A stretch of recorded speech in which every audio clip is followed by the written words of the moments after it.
happen in the grand finals. It is not easy, ladies and gentlemen.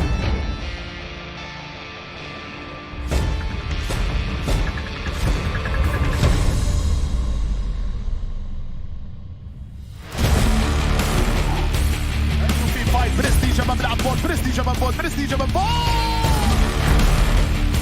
وفريق يلا اي سبورتس يصعب من فوق على اللاعب بطل نوك داون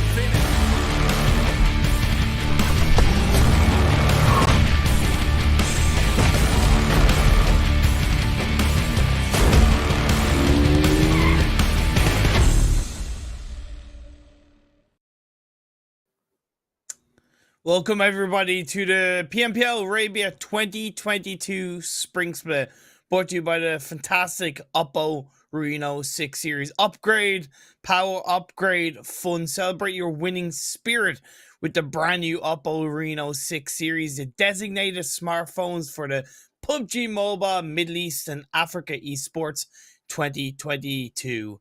This is the third Super Weekend. This is where it all gets put on the line, and a number of teams have a hell of a job in front of them if they're going to make it in to the league finals. My name is Imperium.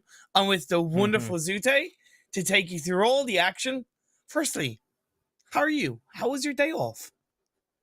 I was doing good. The day off yesterday, much needed, the regular league days. That was definitely exhausting to cast and watch because the teams are really, stepping it up. Of course, with it being the final week, we saw a lot of these teams really show up to play. This is pretty much it. Final Super Weekend, final chance to qualify into the finals. So I hope all the teams are prepared. And as for their off day, I hope they didn't take it off day. I hope they really hit the VOD review. I hope they really, did everything they can to prepare for this final Super Weekend. You see here, we are on Super Weekend 3, and next week we'll have a few days off more than usual, but we're heading straight into the finals in the next week, so you do not want to miss out on that. Yeah, you won't want to miss it at all. It's crazy that it's the third week already, right? That it's all breezed by so quickly. All the teams have been through the format of the 2 league days per week. All the 20 teams, they've qualified, they've fought, they've made it through into the Super Weekend, and now it really does come down to this. We'll be highlighting more heavily with regards to what the teams really need to do, or what specific teams are going to be looking at in this. But for me, I'm kind of curious, who are naturally your teams to watch this weekend, maybe from a upper end standpoint? What teams would you say that other people should be looking out for, Zute? Okay, let's start with, like you mentioned, the upper end of teams. The teams that pretty much we will be guaranteed to see in the finals. Out of those teams, of course, you do have Rico Infinity, just absolutely dominant. You could take a look here and see the teams that are not playing this Super Weekend. We have KURD 12, Dunak, KAMIKAZE, and Triple D. But continuing on with what I was talking about earlier, Rico Infinity, I want to see that consistency really shine through. If anything, I want to see them do better this Super Weekend than they have the past two, just to gear up for the finals. YaLLa, another team that I think has been so consistent in the Super Weekend, but we see them a little bit shaky here and there during the league play. So this is a team that could potentially take first place overall once the points reset coming into the finals next week. So definitely another team to see how they do this coming Super Weekend. Yeah, it's interesting that you bring that point around Rico. You'd like to see them maybe perform a little bit stronger coming into the league finals. I don't disagree with that for sure. I don't disagree with them wanting to pull out some extra strong performances in this weekend's 15 games. Not only for their confidence, but of course when we highlight down the line what's involved prize money wise, it wouldn't be a bad thing for them. For me, I'm looking out for NASR Esports. They're a team that I'd like to see continue in the right direction. And Rad, I was kind of, doing my calculations, writing down, some notes. And Rad are a team that aren't bad, but I also don't believe I've seen anything massive from them, or not enough that I look at them and go, oh, they're a very dangerous team. And not that it's an insult, because you can be that kind of, silent but deadly team. You can be that kind of, team that is just performing. But I also would love to see something flashy, something sparkly, something dominatingly from Team Rad in this Super Weekend, especially when you look at the prize pool and the fact that across this Super Weekend, you see it on your screens, there's $1,000 per chicken dinner. Yeah, 1,000 per chicken, and we have 15,000 to be awarded to teams this Super Weekend. Total 15 games, of course, but that's not all of it. This Super Weekend will determine some of the teams' chances on making it into the finals. And if you take a look on the right-hand side of the prize pool, there's even more money to be won in the finals. First place will walk away with 10,000 plus whatever they made during the Super Weekend. Second, dropping down to 6,500, and then third, 5,000 and onwards. Just to put it out there, Rico Infinity, they've already made themselves $7,000. They have a chance to potentially win 15,000 more. I don't expect we'll see them winning all 15 games, but that'd be something else. And the map order for the Super Weekends on your screen here, always sticking it true to the Erangel sandwich when it comes to the Super Weekend.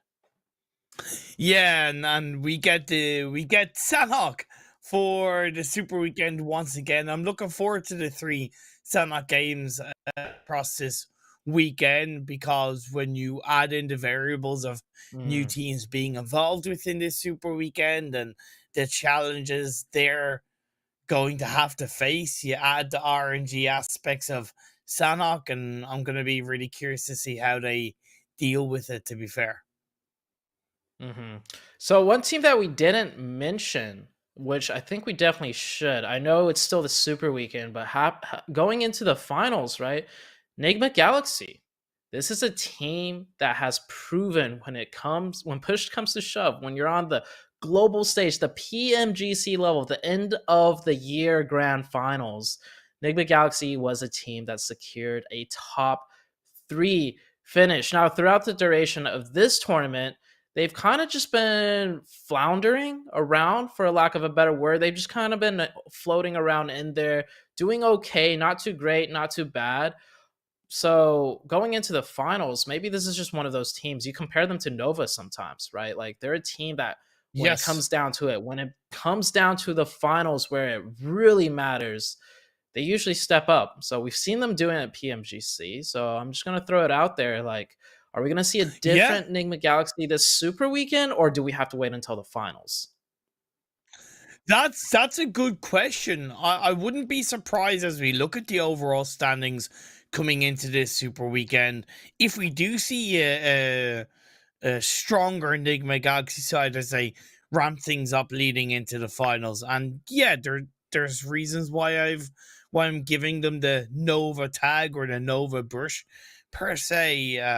If you're in any way familiar with how Nova have performed across the 2 years of the PMGC's league stage, they've just really take it easy, they're chill, and then in the finals they show out. Of course, the biggest thing that I look at when I see this top 8 is KAMIKAZE are not in this Super Weekend. Their position is secured on 252, but it's going to be a little bit of a blow to an extent to their preparations for the finals not being in this Super Weekend. Yeah, so they won't be playing the next 3 days, plus the additional days where we are waiting until the finals start. So with this long of a break, it could be a good thing, it could be a bad thing.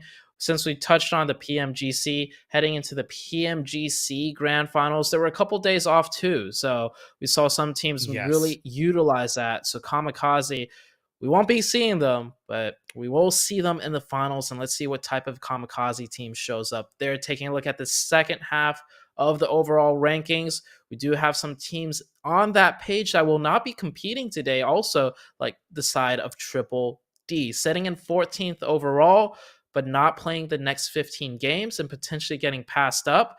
that is something we're going to be keeping a very close eye on throughout the duration of the next 3 days. Yeah, 161 points is the non-moving target for a couple of teams when we do show the third page what they need to do. So Triple D 160 points, that's a non-moving target. Of course, Dunak on 192, they're also not playing in this Super Weekend. I initially, at the end of the League Week 3, I highlighted that I believe Dunak's spot in the finals is safe. I still believe that, but doing some more thinking on it, I would also not be surprised if it's more heavily at threat.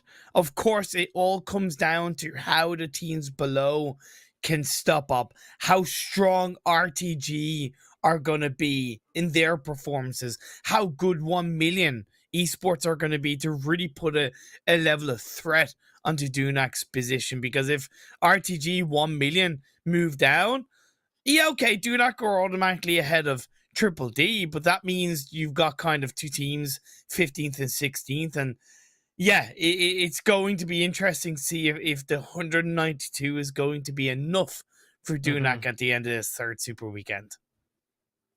I personally think Dunak is safe. I just don't believe there's enough points to be gathered by the teams below Dunak to all pass them up, right? Dunak, for them to get booted out of the top 16 requires 4 teams to pass them up. So we have Rod competing, so there's a chance Rod will definitely pass them up. 1 million looking likely to pass them up.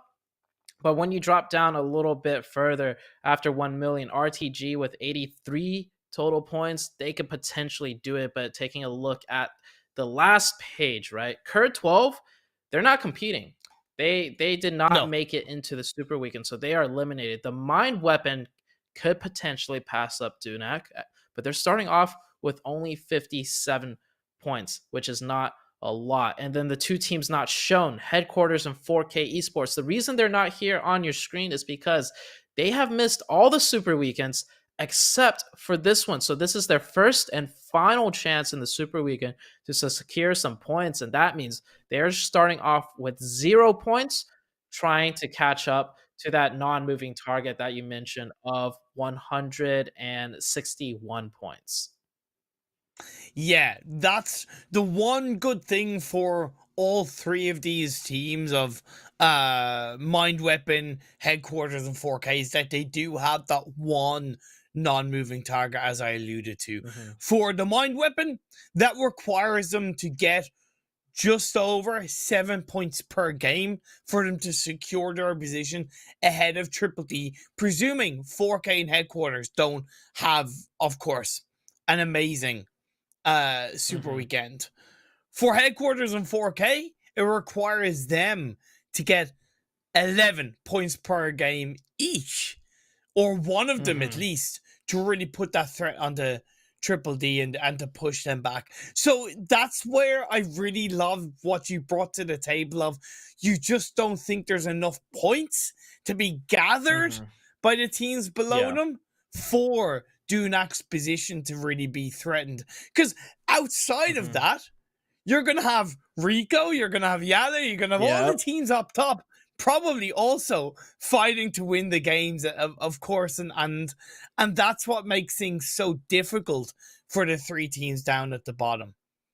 Yes, as far as the teams, as far as it goes for the teams that have not yet qualified, that I'm keeping my closest eye on, it would have to be the Mind Weapon iKURD. Now, why? Of course. I just want to draw back to the league week this week. Just 2 days ago, we were watching them play out. So we have the Mind Weapon. We have, like you mentioned, Headquarters and 4K Esports, right? Headquarters and 4K Esports, they finish off the league stage. Not too great. 4K came in 12th overall for this league stage this week, and Headquarters barely squeezed by in 15th place overall. But the Mind Weapon finished in 2nd place overall. Now, I know translating regular league into Super Weekend, it's not always a comparison that we will want to make, but there's no other real comparison than that coming into this Super Weekend. I will say, though, last week, right, in PRM, I think you have something to add on to that one.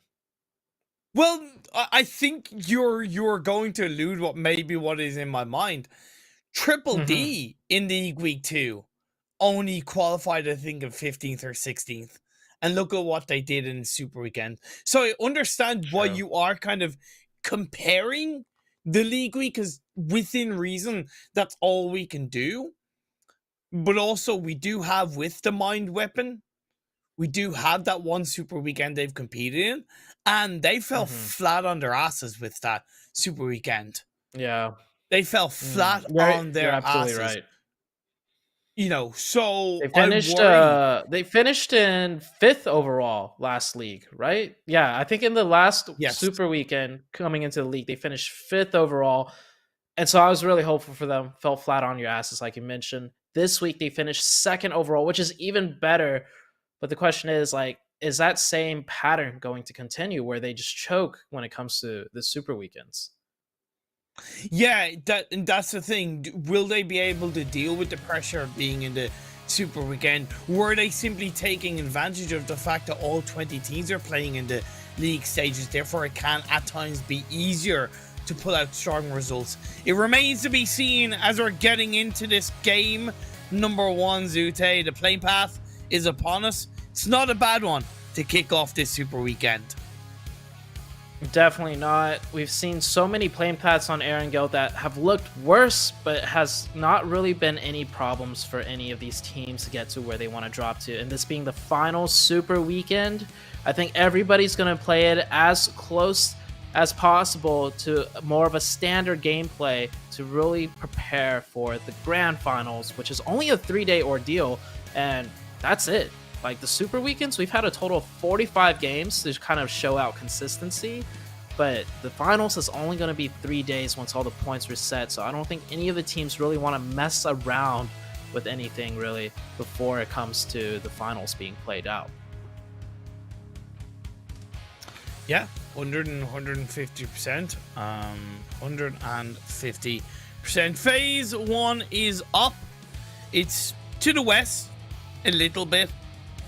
It's pretty central otherwise, and more up the north than maybe some of the teams would like to see. Otherwise, I don't think it's too bad of a phase 1. I am noticing teams are adjusting their splits a little bit due to the playing path and the other teams competing, like the Mind Weapon.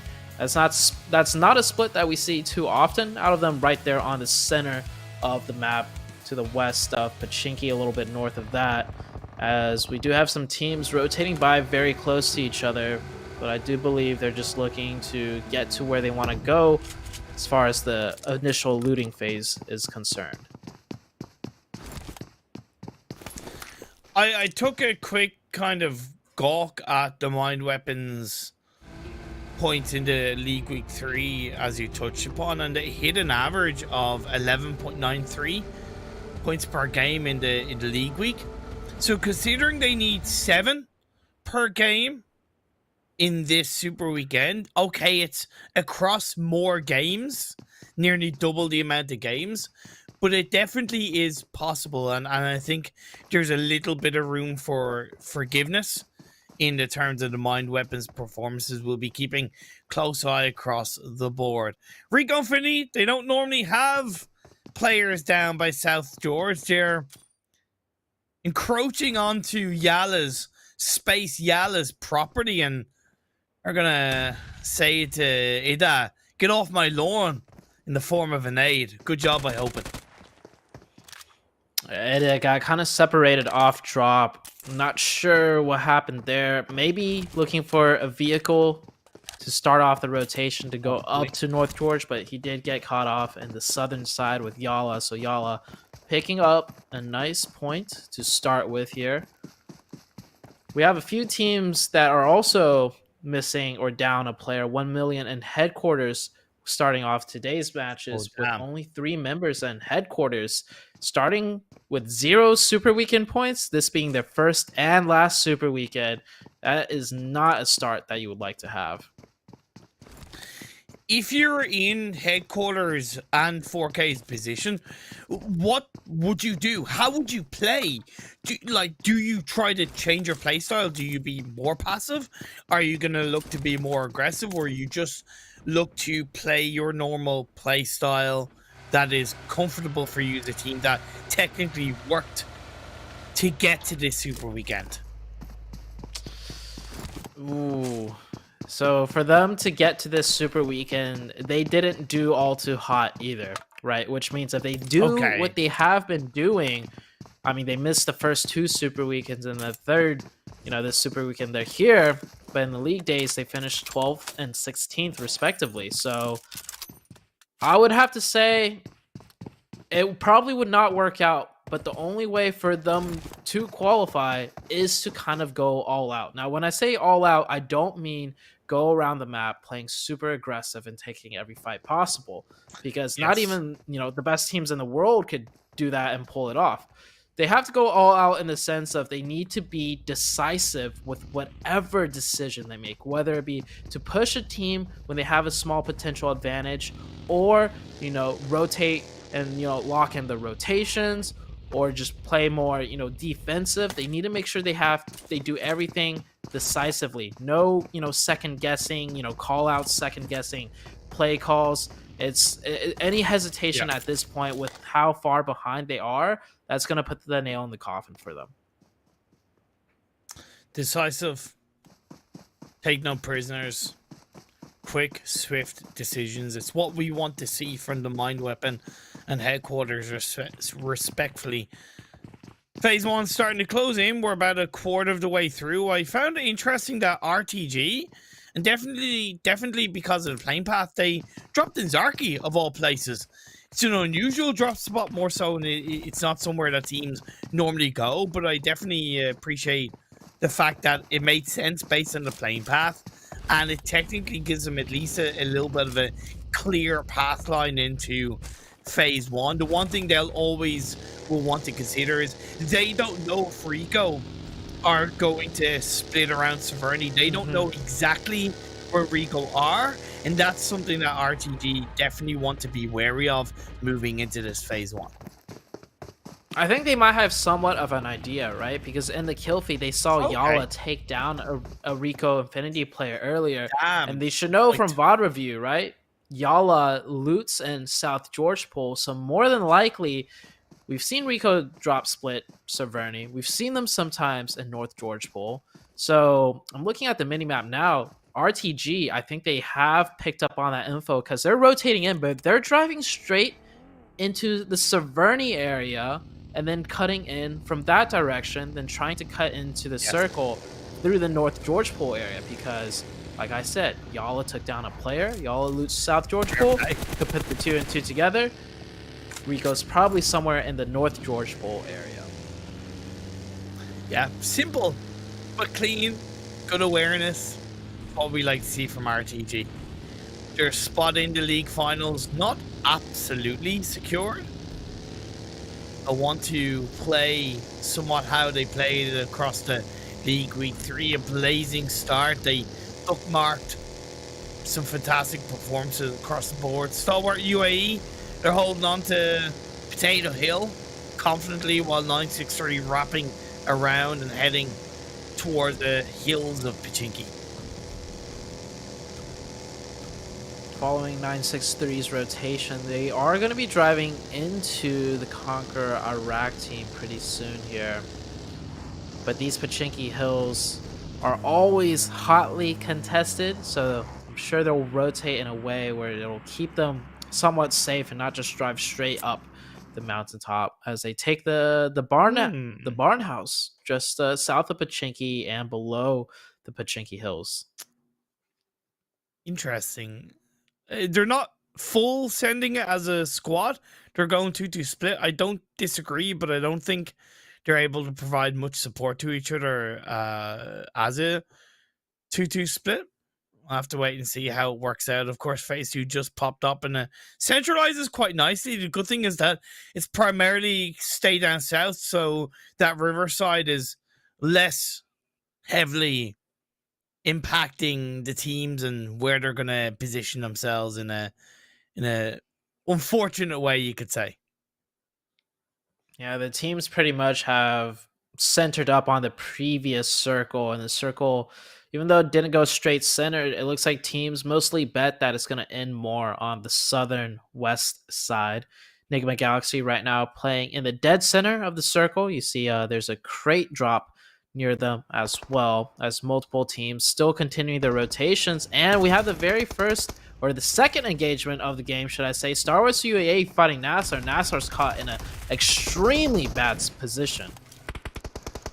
One player knocked from NASR, and the other one that's on his own kind of pushes it a little bit more heavily. I don't fully agree. I'm all for suppressing your opponents a little bit, firing here, firing there, but pushing it the way that he did definitely has put more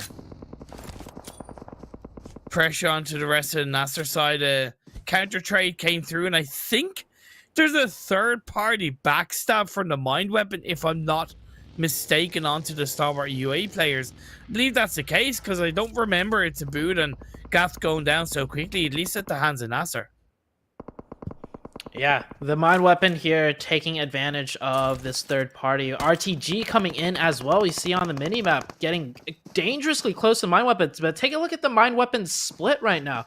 They're not full committing to this third party, because if they did, RTG would come in behind them for the fourth party. So instead, they're using a staggered positional formation to maintain their flanks and their surroundings while still being able to get some shots. And they pick up one free point onto Stalwart Esports, and they are able to manage that potential threat of RTG coming in at the same time.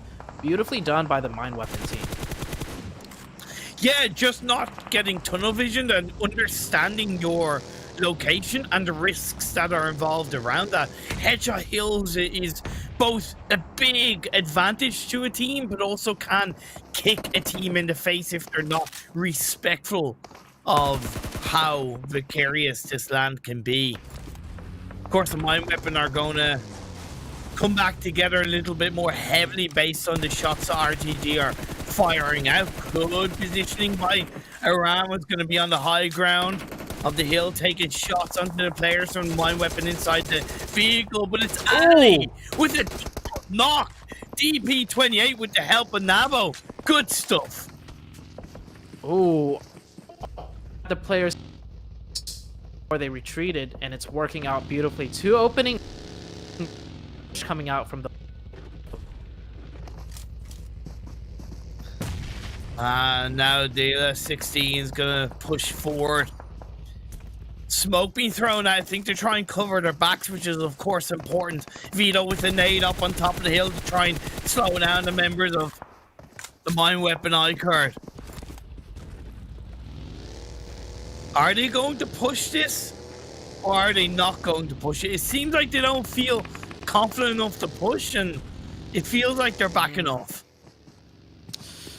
They should have kept up the pressure. They had two knocks, and they had the positional advantage. I think the fact that the circle shifted really kind of put things in disarray for the team.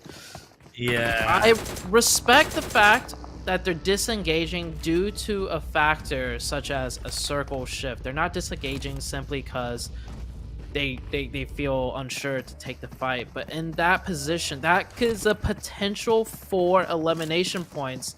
And when we're only heading into circle 3, I feel like that's a good trade-off. You know, a little bit to rotate on circle 3, not that big of a problem. And being able to pick up 4 elimination points, that would have been huge. But like I said, the mind weapon, they're being decisive. They had a good approach to the initial third party. They had a good approach to disengaging and baiting out 2 of their players to get those 2 knocks. So whatever they are deciding to do it quickly, do it decisive, because they're playing well either way. Exactly. I have a couple of theories based on why they chose to disengage, but I'll try and extend on those a little bit later. Either way, YaLLa have a 2-2 split on the northern side of the circle. In the previous phase, they had Everest held down, and then they just moved down south forward. See a couple of teams looking to rotate as Revolution, trying to take advantage of NASR moving a little bit closer to the chopsticks position.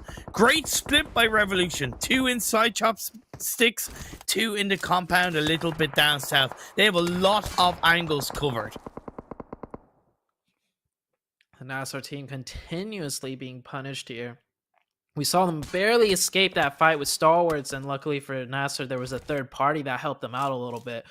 But now, as they're rotating in, they're knocked down to just 2 players, and they're split in shacks. So this is pretty much almost their final stand, as hopefully they will get the circles coming up.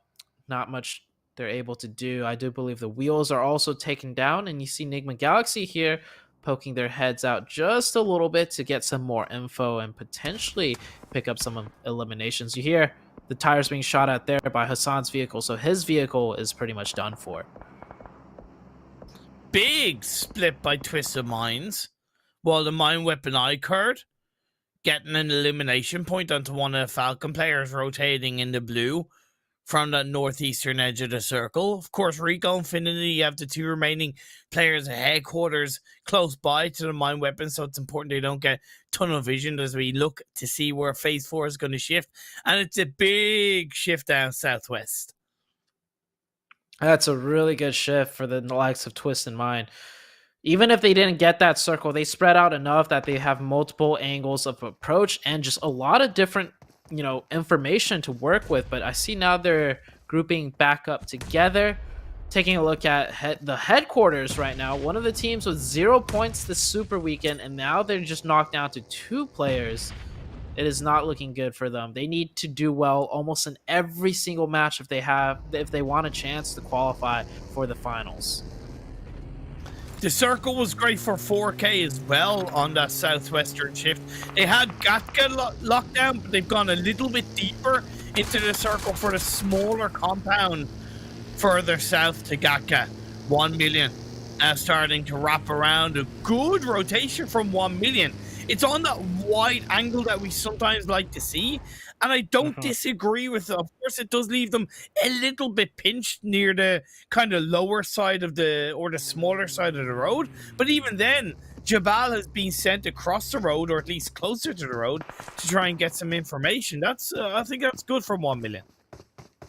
This circle is actually quite smaller than it might seem, simply because the southwestern entirety of the circle, that half, is all just open field, low ground areas. We have like some hay bales mixed in, and that's pretty much it. Most of the hard cover is just on the northeastern side, so you're going to see a lot of teams congesting on that northeastern side and not as many teams on the southwest. And as far as the southwest goes, Twisted Minds holding a huge wide 2-2 split, looking to lock down the entirety of the southwestern circle. Fortunately, headquarters go down with 0 points. So that means every game they get 0 points in or don't hit the average required, that increases by a multitude. So unfortunately, not a good start to the 3rd super weekend for headquarters. They'll have 40 more games, pull something massive out of the bag and perform a bit of a miracle run. Nigma Galaxy holding on to the dip by chopsticks. It's right on the edge of the circle. KONQUEROR looking for an opportunity to fight their way in. The mine weapon, the last team, or one of the last teams to rotate on in. So you see they're still making their rotation, and almost everything is occupied. They're trying to thread the needle, but they're threading through multitudes of teams taking shots at them. And now they've managed to find an open compound, but that's not gonna be as easy for them, as I think they just lost almost all their players. They're just down to a solo member now of Nabo. Yeah. So that disengagement we saw earlier onto the other team, that's what I was saying. Like, if you're gonna disengage, go fast, make use of that rotation. But I think they just ended up edging into the previous circle. So with that hard shift, they just lose sight of all control, and they miss out on those 4 potential elimination points, like I said earlier. Ooh, here comes the mini red zone from KONQUEROR, and they've said hello, peekaboo, to the members of Nigma, and knock on the freak should allow them push a little bit more heavily forward. Of course, the blue is going to put a little bit of health tickle down onto the Conqueror rack players. The next circle does pop up and it shifts over to the eastern side. A bit of a ping pong bing bong circle shift on this phase 4. That works out for the mine weapon. Nabo will be sitting comfortably in that building. But 963 has the info that they managed to eliminate some players that did try to take that building. As Nigma Galaxy, they got to work their way down the chopsticks now. Very low chance that they're going to be able to bring their cars out of the chopsticks, especially the Conqueror rack sitting right behind them. So the only real method of approach now is trying to break into the southern part of the chopsticks where the zone is and take a fight with the 963 team. Falcons on the rad as well in the elimination feed. I'm a little bit surprised that Conqueror rack didn't push a little bit more aggressively coming into the tail end of the previous circle after getting a knock onto Freak. But maybe they didn't want to put all their eggs in one basket, which I do get, while Nigma fight their way down one of the chopstick roadsides. Conqueror rack, they do make the push on the Revolution, but that's some good third partying from the likes of Nigma Galaxy. Halaji running around the building, just grows as far as I know, left alive for Conqueror rack. It's all gone horribly wrong. Oh boy, what the hell? Nigma Galaxy? Okay, that was like the last thing I expected. It's kind of worked out, but it also hasn't really worked out. It was I believe it was a 2-for-2 trade. No, 2-for-3 trade. We saw Freak set up in that shack before they made that push, but I think ideally they wanted to drive the car down into the dip so when they hop out, there's some sort of hard cover for them to work with. But the gunshots were on point because they managed to knock down 2 of 963 in that hectic situation. They were able to get a reset onto at least one other player, but the grenades are raining in. This Nigma Galaxy team, that's not a good position for them. I'm a little bit surprised that 963 aren't pushing that. I know they're still in the circle, but in my eyes, you can't really allow the resets to come through, which the way they have. Nigma back up to as a 3-man team. Therefore, this fight is 3v3. It's still against Nigma for the most part. As you get into this next circle, is it going to stay on the eastern side? No, it is not. It's going to shift back down south into the arms of NASR Esports. This fight between Nigma Galaxy and 963, this is pretty much a committed fight. There's no exit from these trenches except for one team to take out the other. 963 can try, but then Nigma Galaxy is going to be falling very close behind, and NASR, like you mentioned, does get that circle. They are down to a 2-man team, so managing to rotate in the rest of the way, keeping at least one of their vehicles up, and they have the hard cover of the compound to work with, while the rest of the fights elsewhere happening on the western and northern side of the map. Yeah, we saw Rico go down. It seems like they tried to push in around 4K Falcon 1million's direction of the map, and they didn't survive, essentially. 4K are still surviving. The second team who are coming into this Super Weekend on 0 points needs to hit that average of 11 points per game. Nigma Galaxy now going to make 963 pay for the suffering in which they dealt with, and of course, give them a little bit of sweet revenge. Hamodi reacts extremely well to Messi's shots and is going to get the counter knock. Great teamwork by Nigma. 963 down to just one player who's pushed into the circle. The mine weapon managed to pick up an elimination onto the 963 that was driving by, and they knocked a player of Nigma Galaxy. That does give away his position though, so you see Hamodi being very careful on his approach. Nice little bait fire. And the team fire support, there we go. Nigma Galaxy take out the mine weapon with a beautiful nade. Down to 3. They're still going to have to work and fight their way in, as the Revolution side full sending into the compounds of NASR, managing to find an open building for them to play in. They want this. Yes, they do. And knock on to next. But the rest of Revolution are there to suppress, to throw the utility and push NASR back just a little bit.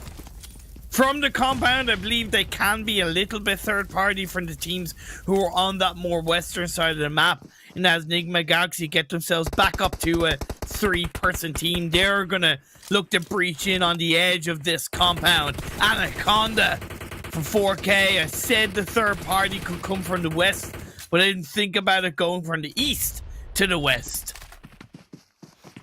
The Nigma Galaxy team so resilient.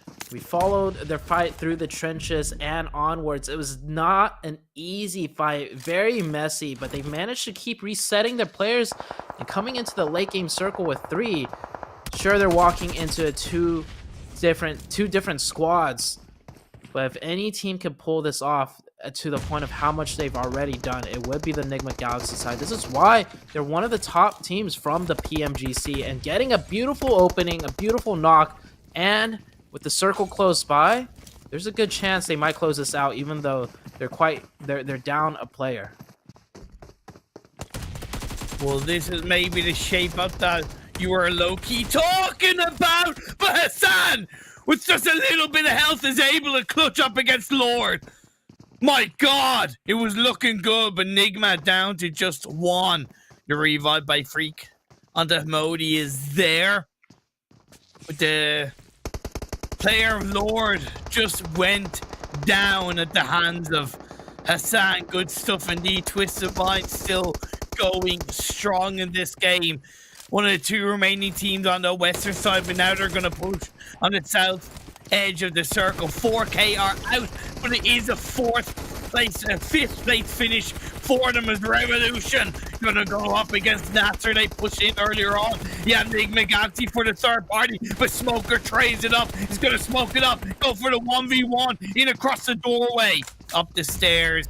He's gonna go, opens the back door and says, "Here I come." Here's Johnny in the form of Revolution. There's still a player. Rex is able to stay alive. It's 2v2v2.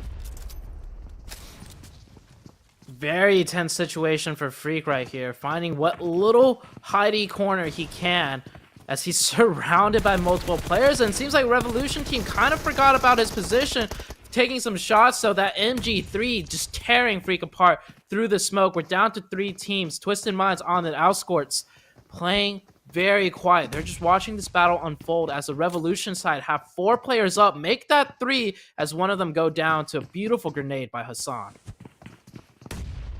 Who's gonna secure the $1,000 in the first game of Super Weekend 3? Revolution being whittled down to 3, and Vigors on the third party to Rex puts them down to 2.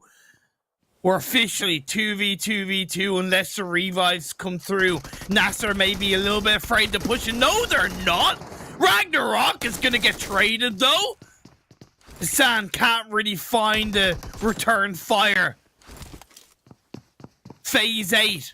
It crawls up and it shifts down south into the loving arms of Twisted Minds. They've got little cover, but they've got all the time in the world. They have the advantage. Rokas gets knocked.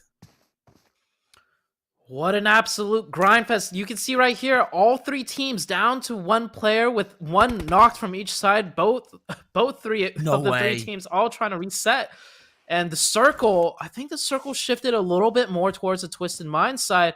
And now both Revolution and NASR have to walk out into the open. But Twisted Minds, all they have is a buggy and a tree to work with for cover, and Vigors. Oh no. Getting a little bit greedy. The trade comes through. We're down to a 3-way 1v1. 1v1v1. Blue zone of phase 8 is closing, and Ragnarok, are you even gonna have time to get the revive off? I don't think so. Halaji, he's just gonna take the kill. He's gonna take the elimination point. Rokas is gonna lose it, and it's going to be the side, as far as I know, of Revolution claiming the chicken dinner. Yeah, I think Revolution definitely nailed the shots into Rokas from Twisted Minds, and I believe I caught in the kill feed, the last player of NASR actually got caught by the blue zone. So, wow. what a way to finish the very first game of the Super Weekend. It's been a while since we saw a three-way standoff, especially coming into the likes of a 1v1, and even leading up to that point. We saw 4 players of Revolution, and the other team that they were fighting, it was just like, it was an absolute grind. The 4 players, it was a 4v2v2, got whittled down to a 2v2v2, which got whittled down to a 1v1v1. And what a beautiful shot by the team that took the game. It happened so fast, I can't even recall which team it was. Who just won the match? Revolution. Okay. The players snaking in from the Revolution side. That's when hard cover sometimes does not work out for you. When you have the hard cover such as a tree, there's a 50-50 chance that the opponent will be pre-firing you from the correct angle. And when you're snaking in, it takes that extra second for the player behind the hard cover to spot you out, and by then it's too late. So beautifully done by the Revolution team and securing themselves that $1,000 and the chicken dinner. I'm still trying to think if they honestly. I'm still trying to think. Did they actually win that game? Okay, they did win. They did win. The results came in at least on our side. Revolution did get the chicken dinner. There you go. You can have a look at the match rankings. $1,000 in their back pocket. 26 points secured. What a game, as you said, that ending. It's so rare that we have that kind of 1v1v1, or what was even that initially kind of 4v2v2, and then it gets whittled down. And credit to all 3 teams, by the way. Credit to all 3 teams. I think they all put up a hell of a fight, and any of the 3 teams kind of deserve that chicken dinner. That was a beautifully executed fight by all 3 teams. We could argue Revolution had 4 players coming into that fight, and they should have, clutched it out or closed it out much more dominantly. But we saw one player holding the off angle the entire time onto the Twisted Minds, so that player could not get as involved in the fight. But it made sure they didn't get third party, and it made sure that the Twisted Minds didn't end up taking the chicken, and it all worked out in the end. Just on that first page, one thing to make note of, 4K got themselves 14 points. That means when they needed an 11 point per game average across the Super Weekend, they started with 14 points. That's just a teeny tiny bit of a buffer. Just a teeny tiny bit of a buffer. What a way for them to start. It wasn't that kind of amazing what we saw at the end performance from them, but they played well on the north and the west. They adjusted to the circle shifts well, and they kept themselves up as a full squad so that when they were under threat, they didn't really feel the heaviest of pressure, and they just trickled in to secure a decent amount of points. Well done to 4K. Yeah, well done to 4K, but like you said, they need an average of 11 points per game. So a little bit of a buffer, but it is so hard to imagine a team playing that consistently for 14 more games. And moving on, we saw on the second page, the Mind Weapon, iKURD, they finished that game off with only 5 total points, which goes back to that one situation when they were taking the isolated 4v4. If they took that fight and closed it out, even if they lose 1 member, 2 at worst in a 4v2 situation where they had 2 players knocked, right? That is 4 points compared to the 5 that you secured. So it's definitely should have been a fight that I feel like the Mind Weapon should have taken. Maybe the nerves are getting to them, it being the first game. Let's see them, kind of ironing out those nerves in the upcoming 14 games that we have this Super Weekend, because they do have a decent fair chance to qualify into the finals. But in the overalls, NASR shooting themselves up to 2nd place overall now. YaLLa dropping down to 3rd.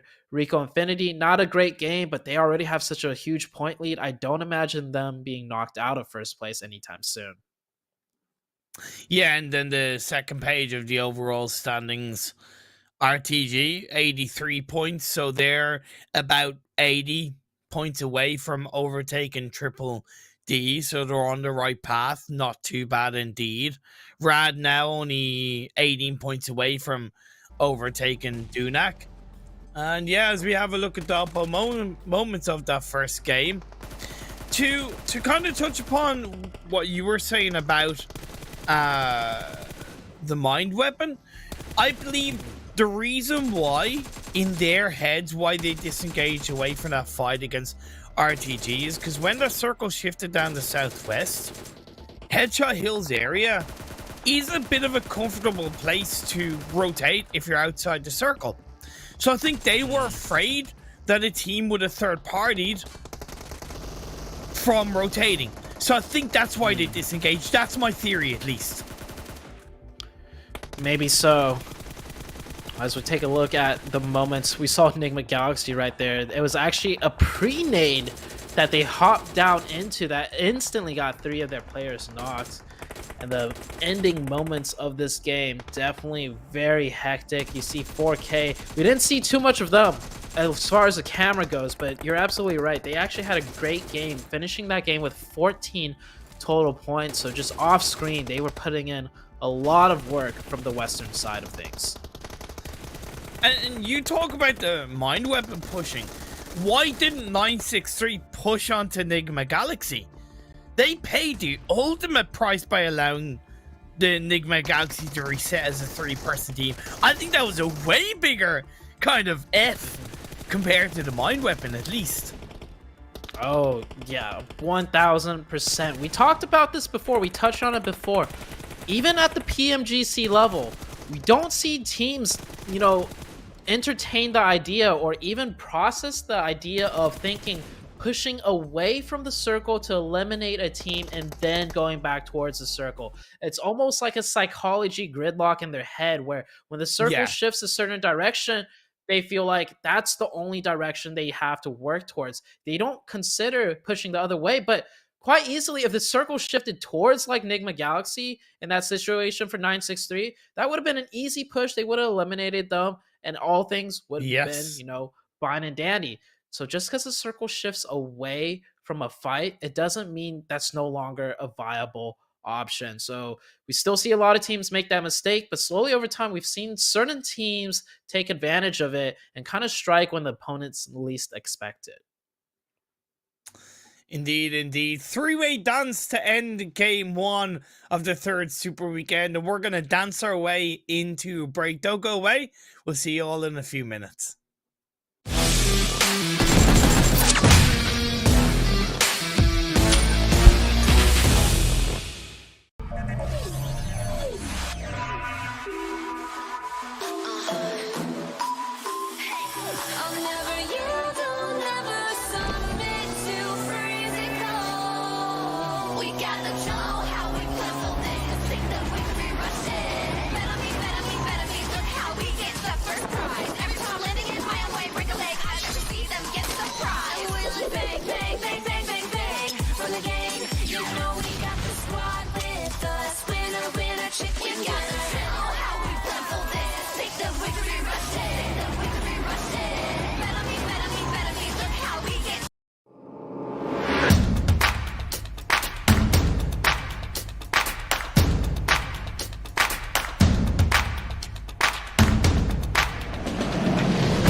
Welcome back to the PMPL Arabia 2022 Spring Split. The final super weekend of the PMPL Spring Split is here. But one game down and was won, excitingly, by Revolution in the end. Just once again, Zute, it was such a great ending. I love having that kind of 1v1v1 or those kind of three-way dances to end a game. It always makes things exciting. I think the tenacity of these teams have definitely kind of increased coming into the final week of the Super Weekend before we head into the finals. It wasn't just that 1v1v1 at the end that kind of shows it. Also was kind of displayed through the Nigma Galaxy team as well. We saw them having a very tough fight all the way from the trenches down the chopsticks, and then they had to cross on foot to those compounds, and even then they managed to keep 3 alive and fight all the way in. So I think all the teams are definitely in the best form that they've been in so far in this tournament series so far, and I think it's all because, you know, we have the finals coming up next week, so everyone's playing at their best. Yeah, I do think that most teams are looking to play at their best in this Super Weekend, but I also can't help but think that how many teams or what teams will be looking to experiment this weekend, what teams will be looking to kind of try something new in preparation for the finals. I hope we get a bit of a glimpse at that, as you can of course get a bit of a glimpse if you go watch all of the PUBG Mobile Esports action on our streaming partners, Nemo.tv. Thank you so much to Nemo.tv for being the official streaming partners for PUBG Mobile Esports in 2022. And after watching the games, of course, never, ever, ever forget to give us a follow and join in on the conversation with hashtag PMPL. That's YouTube, Facebook, Instagram, Twitter, and TikTok. Let us know what you're thinking. Yeah, join the conversation. You can also tag us on our handles as well. You can see on the bottom of your screen. So we're done with game number 1 of this Super Weekend, and I feel like it's a telltale sign of what we can expect, in the upcoming 4 matches. And then we got 10 more, in the next 2 days. I think with all the teams, particularly the teams, more towards the top playing so well, I think all the teams that know they are 100% qualified are just refining and fine-tuning everything. And for the teams near the bottom, like the Mind Weapon, we can tell that they know what's at stake. And the added pressure is making them make some really good decisions at some times, but the pressure is making them kind of falter and second guess, what to do exactly when, RNG happens, like circle shifting, another team getting involved, and etc. Yeah, that's dead right. I couldn't have said that better myself. As we get into game number 2, we're onto the desert mountains of Miramar. We have a direct west to east, pretty much dead center plane path. This plane path, one of the fairest plane paths I've seen in a while when it comes to the Miramar map. No team should really get into any altercations. We do see some teams usually loot in the northeastern area, so maybe dropping for vehicles there might have some altercations, but ideally everybody should be able to get to where they want to with no fighting involved. So once again, to reiterate and to really push the narrative, we're looking at specifically Headquarters, 4K, and the Mind Weapon iKURD. All 3 of these teams are really pushing to hit that non-moving target of 161 points currently held by Triple D. In game 1, Headquarters unfortunately started with 0 points. Mind Weapon got themselves 5. 4K, they got themselves 14 points in game 1. So right now, they're the ones that are most likely on target. There's also another kind of battle happening in the lower parts of the leaderboard, and that's between RTG and the Mine Weapon, right? RTG sitting in 16th place, the Mine Weapon in 18th. And the Mine Weapon, we started off this Super Weekend for RTG with 83 points and the Mine Weapon with 57. So they're quite close to each other as well and potentially contending for that 16th place qualification spot, as CONQUEROR Iraq managing to pick up the first knock of the match onto the side of Revolution. That's a fair point between Mine Weapon and RTG. That is a battle within itself. I would put more RTG and 1 million together than RTG and Mine Weapon, even though you're right as they're closer to points. I just think RTG, for the most part, have played a lot stronger than the Mine Weapon overall. But that's still a great point that you do bring on board. Of course, as it was a very direct west to east playing path, teams have been able to get to where they want to go for the most part. We did see Revolution lose a player at the hands of CONQUEROR Iraq, I believe it was. I don't know exactly what happened there. The headquarters, they're a little bit north of Hacienda for the time being. 4K, they're in El Azahar, is a 3-1 split. And the Mine Weapon, they're in Chumasera. The Revolution team, I think, was going for some sort of split drop for vehicles initially, because we see two of them just then in Hacienda with that golden Murado, and the other player is way further down in the south, like in the eastern Creative Fields area, where they got taken down by one of the CONQUEROR Iraq players. So that's definitely something they should look to fix up before heading into the finals. You don't want to do big splits like that, especially when you're splitting into multiple potential team fights, because when teams do the VOD review on these matches that are happening this Super Weekend, they could easily take advantage of you. Like maybe say Rico Infinity, for example, landing in San Martin. If they see Revolution do these Y22 split with this type of playing path, they could easily hop from San Martin over to Hacienda and take a quick 4v2 and pick up 2 elimination points and the loot from the Hacienda area as well. Rico Infinity, San Martin, it's their home in Miramar. They have it looted up fairly swiftly. Phase 1 is now starting to close in. Twisted Minds as well, Monte Nuevo, they're close to the edge of the circle on the west. NASR and Los Leones, they have a 2-2 split, which is, I think, very healthy. Having 2 players outside of Los Leones on the west, it gives a lot more scope for information and just a lot more scope for a strong position inside this Phase 1. This Phase 1 circle, by the way, I would say is medium in difficulty. I would say the easiest circles are usually... I would say the easiest circles are usually around the northern side of things, because a lot of the roads intersect in both different ways, like from east to west and north to south, meaning it's way easier for rotations.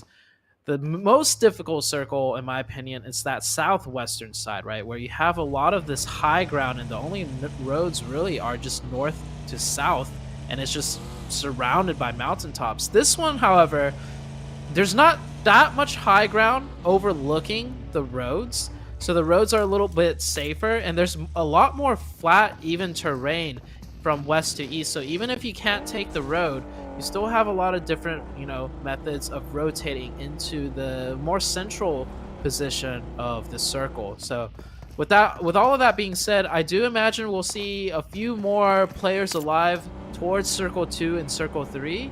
So we might be shaping up for an end game with many players all fighting for similar positions coming into the later stages of the game.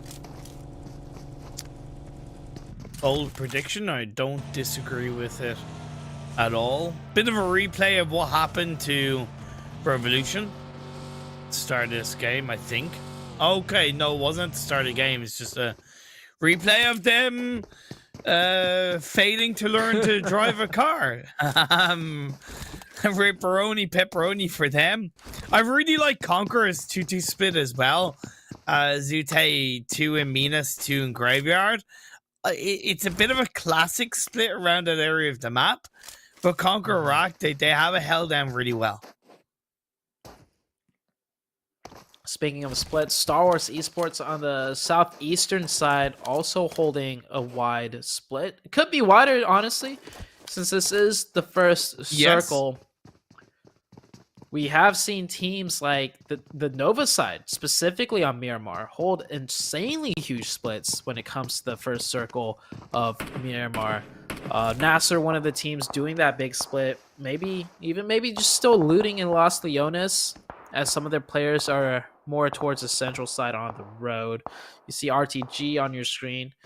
On the high grounds, seems like most of everybody's just kind of setting themselves up to rotate, just biding their time, not really committing to a hard rotation anywhere central, because this is the first circle. It is Miramar. You don't want to lock yourself in too deep on the threat of, you know, that circle hard shifting a certain direction, and then you're finding yourself completely caught in the middle and surrounded by teams.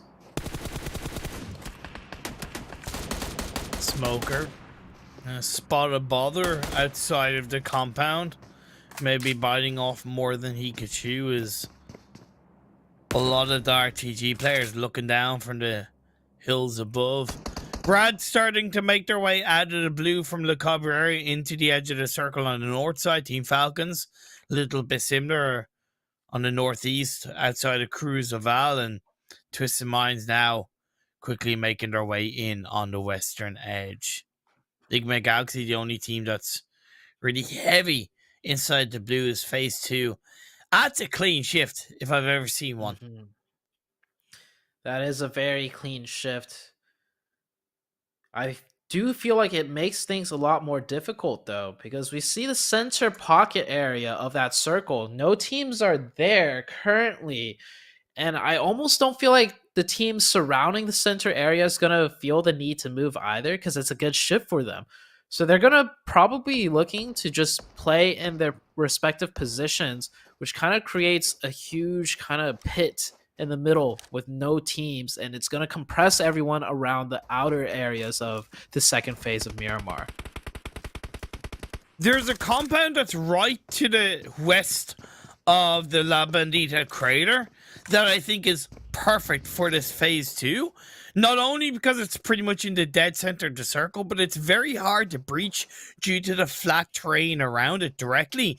So I think if a team goes there, they could be looking at a really solid kind of 10 to 15 period of game, which they're able to either pick up eliminations or, of course, just hold down the next 2 to 3 circles. So far, nobody is committing to that position.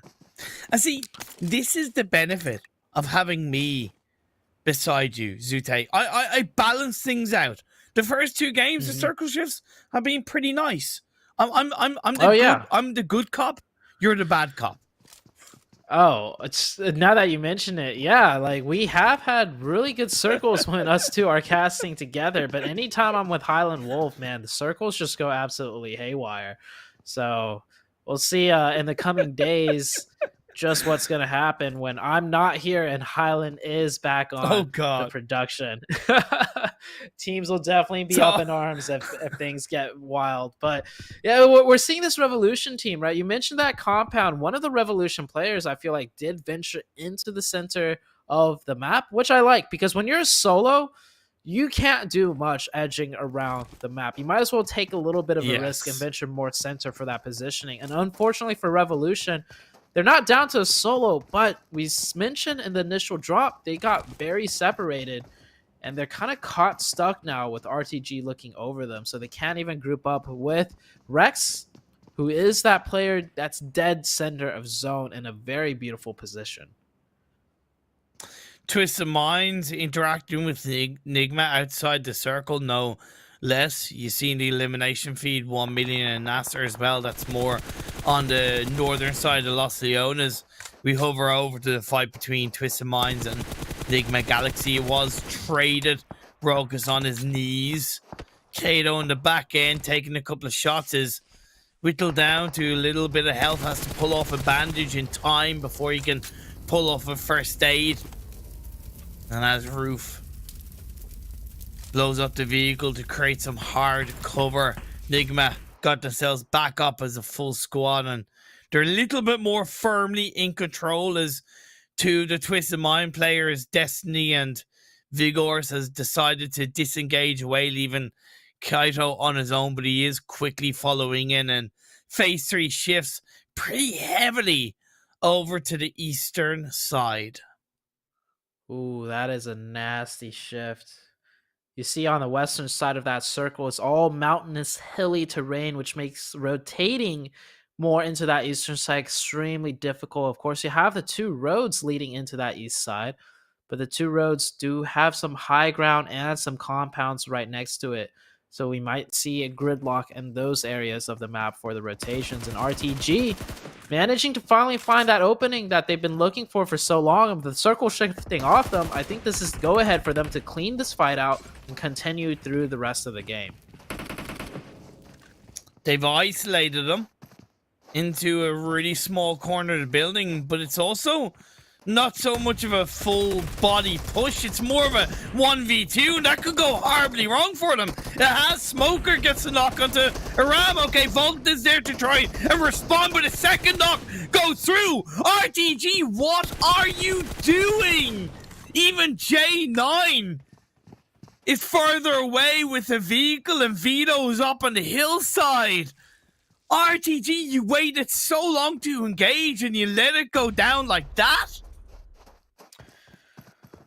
Oh, I mean, this is why RTG is 16th overall.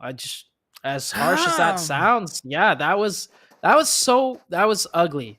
That's pretty much all I have to say. RTG was camping these 2 players for the entirety of the past 10 minutes, and finally when they decide to execute, they should have got the info that it was at least 2, 3 at most. It was obviously not a full team sitting at that compound, yet they run in 1 by 1.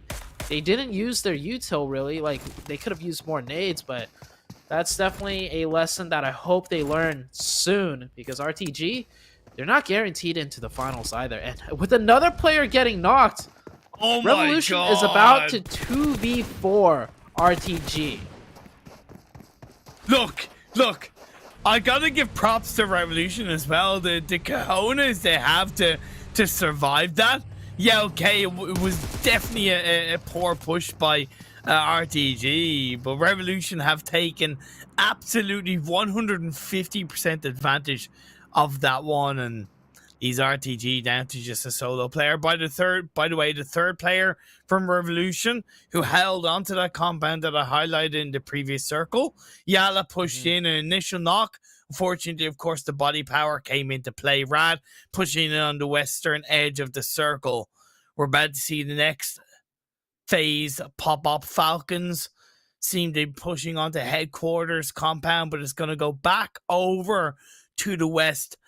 Uh-oh, the Zute ping pong? That's kind of, because I'm not taking blame for that. That was a ping pong shift. I'm putting it on you, man. I love this shift. This area of the zone, very fun to watch. You have so many little pockets on that hill side, yes, in the middle of the map, and you have La Bandita in play too. Who will control the crater fields? Who will be the kings of the crater? Usually only one team comes out of that one alive. You can see teams still trying to fight with each other for some of the hard cover left in this map. We have some crucial compounds in play as YaLLa taking a push onto the Rod side, but they got to do this quick because there's a high chance and high likelihood of a third party. You see 1million very close by. Yes, indeed, 1million are. You could have Rico Infinity straying in from the north as well as they wrap around the western side of the La Bandita crater field. The last player of Revolution was just desperation, do or die. He was like, look, I've got nothing to lose. I'm sending into crater fields. Fortunately, he couldn't quite make it, but they do go out with 3 elimination points. Lovely nade by Satan on to Sanji to give a little bit of respite to Rad as they try and protect their area on the northwestern edge of the circle. YaLLa are technically up as a full squad, but they're a little bit too heavily separated and rather taking full advantage of that. Another knock comes through. Hoping is out of here. Down to a 4v2 now for Rod. The push by YaLLa definitely falling apart with that very beautiful nade on the side of Rod. Powerful, isolated by himself. Ragnar does not seem like he's able to come help, because like you predicted, the Rico Infinity team did sweep down the western side of that crater field and just completely limiting Ragnar's position to be able to help his teammates. So YaLLa now down to solo, and Rod picking up 3 clean eliminations. Yeah, it was a good spread by YaLLa, but they just weren't quick enough on that engagement, and yeah, it just didn't go their way in the end. Headquarters still alive, but not really looking the best, as they're down to just a solo in the arms of RIP Stalwart UAE on that eastern edge of the circle as a full squad. NASR right in the dead center. They probably have the best spot inside the circle, along with Mind Weapon. Falcon going down to Conqueror Iraq. Conqueror Iraq working that eastern side of the creative fields. Very good job by them, managing to keep all 4 up, and they will be able to edge into this side of the zone. The Mind Weapon, by the way, just sitting in the very center of the map, kind of eastern of the NASR position. So they put themselves in a good position too, as long as they manage to keep their flanks clear. Because that's the only problem playing more central in the late game. If your backside is exposed, you will get punished for that. 4K are trying to deal with not only Conquer Iraq, but also Stalwart UAE. The best hope they have is that Stalwart UAE can slow down and suppress the players from Conquer Iraq, but it's not really looking good for them, as they're more heavily split up against each other. Golden. Oh, just put it's a boo down to half health. That's not bad. But there's not one Stalwart UA player, there's another. And Adkin with the nade gets a knock onto one of the 2 remaining 4K players. Conquer Iraq in a very tough pinch right now. That player that got knocked was actually done by the Rico Infinity side. So Rico Infinity are going to be the team that controls the creative field. So the inside of the creative field being pressured by Rico, and then the outside right now being pressured by Stalwarts and 4K. This Conquer Iraq team, they are putting themselves between a rock and a hard place. That hard place being Anaconda's grenades. Oh my god! Anaconda! Beautiful with the 3-piece. That's a full squad right 1v4 by Anaconda. What a play! The balls of steel come through, and then he's gonna get another one on his debut. It doesn't matter if he goes down. What a way for 4K to play this Miramar game. Absolutely incredible. His headquarters gets absolutely wiped out. Anaconda just picked up 5 points in a time span of less than 30 seconds, as Stalwarts being pressured by Anaconda and Rico Infinity forced to kind of make a Hail Mary play driving into the crater fields. But Rico Infinity, the kings of crater fields, and not just being the only team to be able to control it, but staying very active and picking up elimination points along the way. They're up to 3. They have 1 player in the back, Ragnar from YaLLa. We were saying that was the player that wasn't able to come in to help, but he does manage to get found by the Rico Infinity side. Rico Infinity, they do lose 1 player, however, to that backstab. It makes it harder for them to control this northern edge, unfortunately, with the amount of teams around them, right? If it's not NASR, it's Rad. If it's not Rad, it's going to be someone like 1Million. And as they suffer another knock, they are at least able to trade it out with Rad and send Rad a little bit further afield on that northwestern edge of the circle. Delap and Munir, and now the 2 players left standing. 4K goes down, unfortunately, but what a game from them. I believe something like 7 points they've been able to secure themselves. I'll be able to obviously calculate that further when we get into the end of the game. Lovely nade by Roof, followed by a Molly to get a knock into one of the 1Million players, followed by an absolute blast of a secondary Knock takes some third party. Knock from a distance. The rest of the team are there to support him. Just 2 more players left for Nigma Galaxy as they look to close out this fight against 1 million down on the southern end of the circle. Freak finishes them off. This team is so resilient.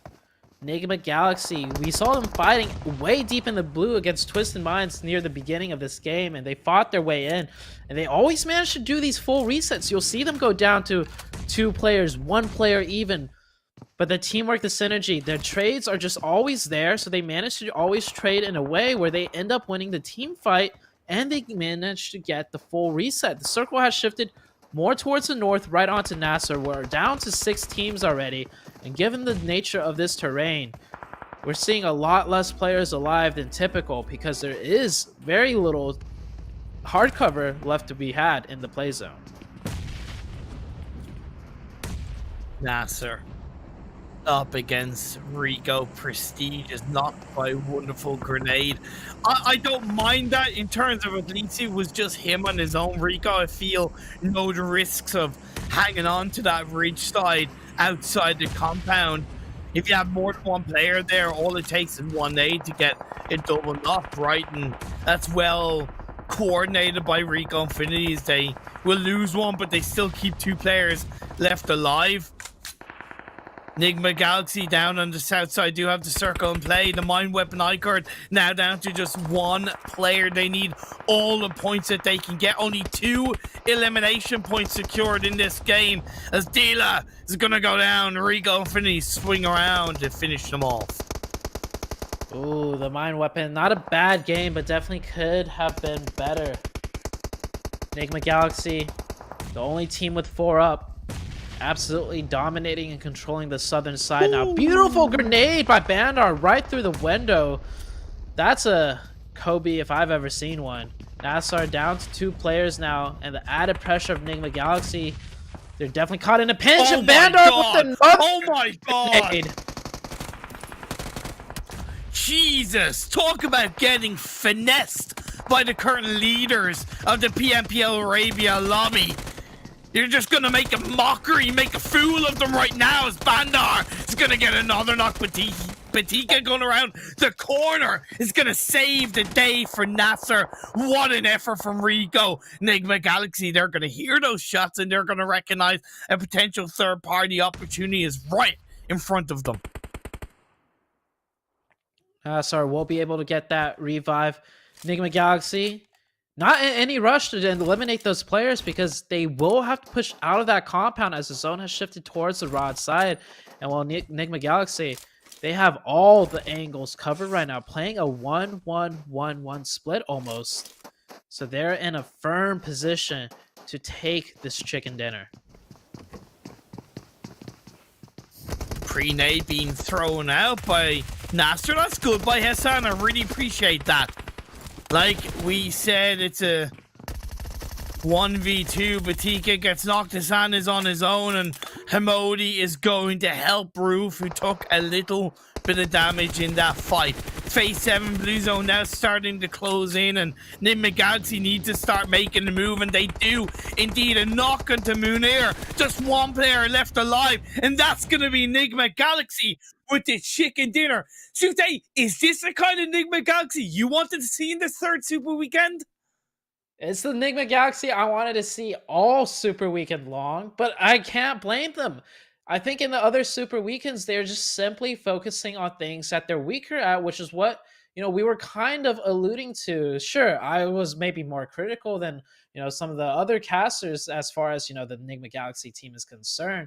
But it's quite evident when they want to play well, when they want to, close things out, the fundamentals are there, the formations are in place, and Nigma Galaxy securing a very dominant chicken dinner on the second game. They had all 4 players up, and going into that late game, it seemed like they had almost no potential to lose the match through how much territory and circle control they had. Yeah, exactly.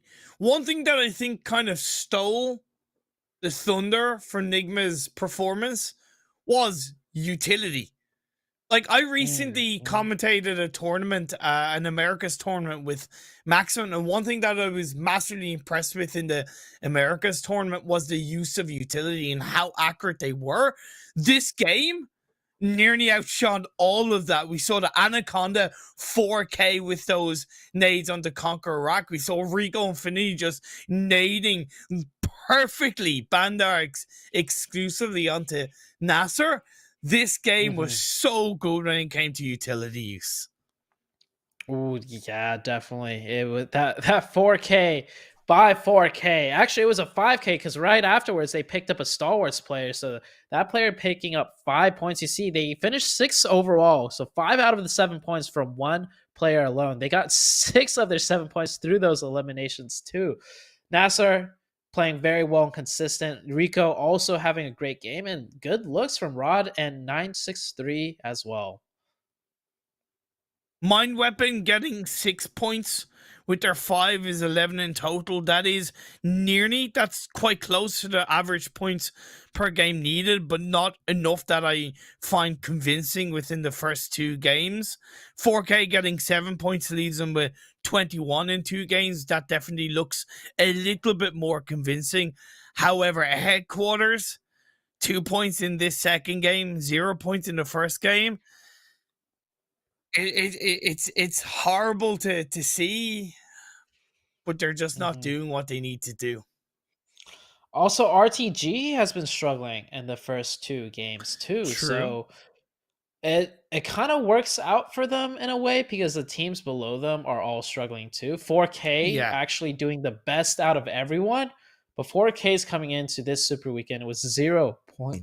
Oh, sorry, 0 points. So they have a lot of catching up to do. And we'll have a way better idea as now, after 2 games, we get to look at the overall ranking.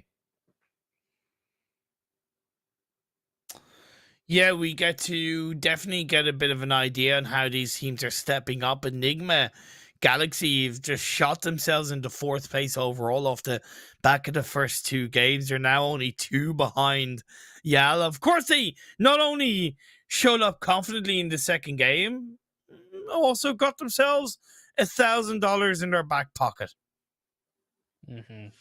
$1,000 is, as much as that is, I just want to say Nigma Galaxy made a lot more coming in 3rd overall at the PMGC. But let's take a look at the second page of things. Stalwart UAE.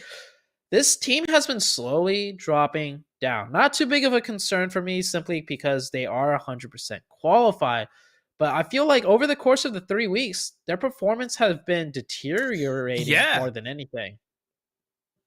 Yeah, I think we both alluded to that during the league week. I think it has been a decline per se, but this is the 17th to 20th as of right now. The Mind Weapon iKURD on 68 points, but 4K in only 2 games are 47 points behind them on 21. That's pretty much within the average points per game required. It's 11 per game, sort of 1 point behind, but still, I say that's a hell of a start from 4K Esports. 4K Esports with a very good start, but it's pretty much a marathon for them. They need to do what they did in the last 2 games in the next 13 games. They can't have a single game where they kind of drop the ball, because if they drop the ball on one game, that 11-point average totals out to a 22-point game in the very next one. If they don't meet that 22, pretty much, they're going to be even further behind, and those points are just going to be constantly stacking up against them. Exactly. That's why I'm kind of trying to take it game by game and using that, because you're right, it is indeed a marathon. Looking at the Oppo moments, this was the moment where it just went horribly wrong for RTG. A good spread on what was just a calculated engagement onto Revolution, and in a matter of about 30 seconds they lost 3 players.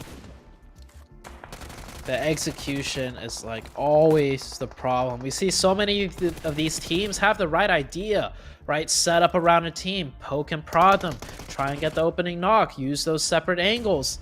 All of that is great and all, because I do believe you can learn much of that through VOD review, right? You see what the top teams do and you just mimic them. But when it comes to pulling the trigger in the close range, in the engagements, that's where teams end up faltering. One thing that did not falter though was Anaconda's grenade. I think every single one of them connected perfectly.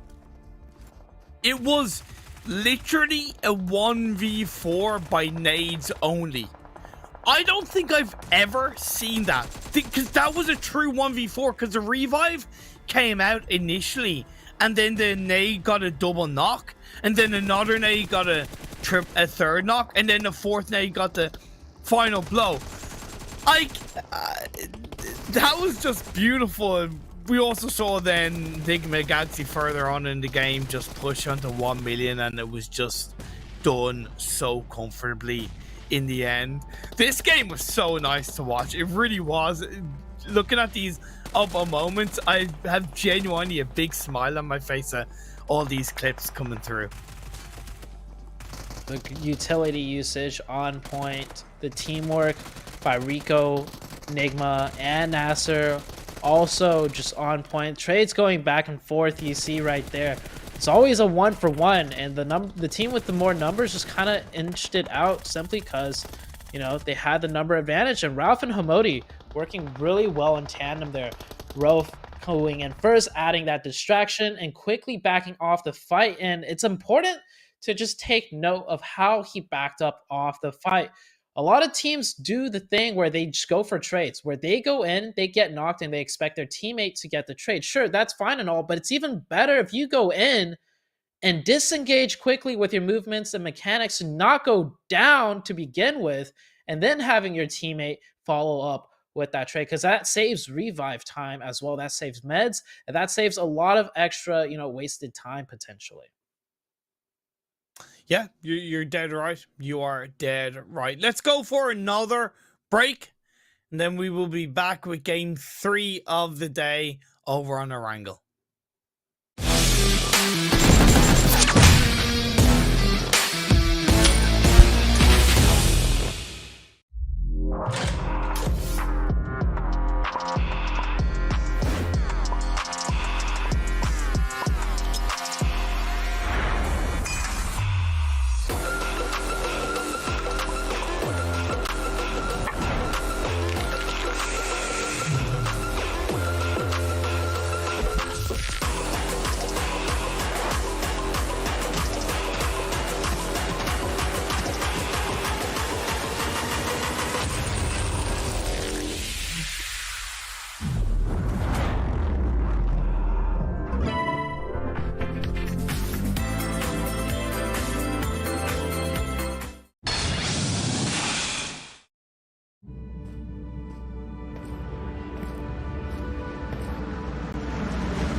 Welcome back to the PMPL Arabia 2022 Spring Split, brought to you by Oppo.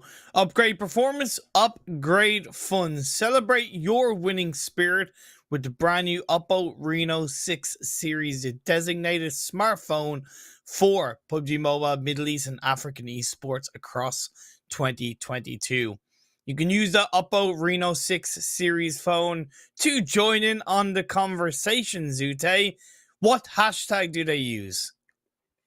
Hashtag PMPL does not change, guys. And you can, of course, find us on all the social platforms. We have YouTube going, we have a Facebook, we have an Instagram, Twitter, and TikTok. So make sure hashtag PMPL that. And you can also add us with our social handles that you see on screen. And we'll, have that conversation with you guys. One conversation I like to have with you, Imperium. I know we're still a little bit ways off from the finals, but with the way Nigma Galaxy has been performing in the first and second game, do you think this is when they start tightening everything up in preparation for the finals? I'm starting to believe that. I still thought they would use this Super Weekend to test and try some things and experiment. That could still be the case in day 2, day 2, if I find my words, day 2 and day 3. But the way it's looking for this day 1 of the third Super Weekend, yeah, they're finessing and fine-tuning their winning performance, their winning play style. They're wanting to take control of every single situation play style, and they're dangerous looking. Right now, they're very, very dangerous looking.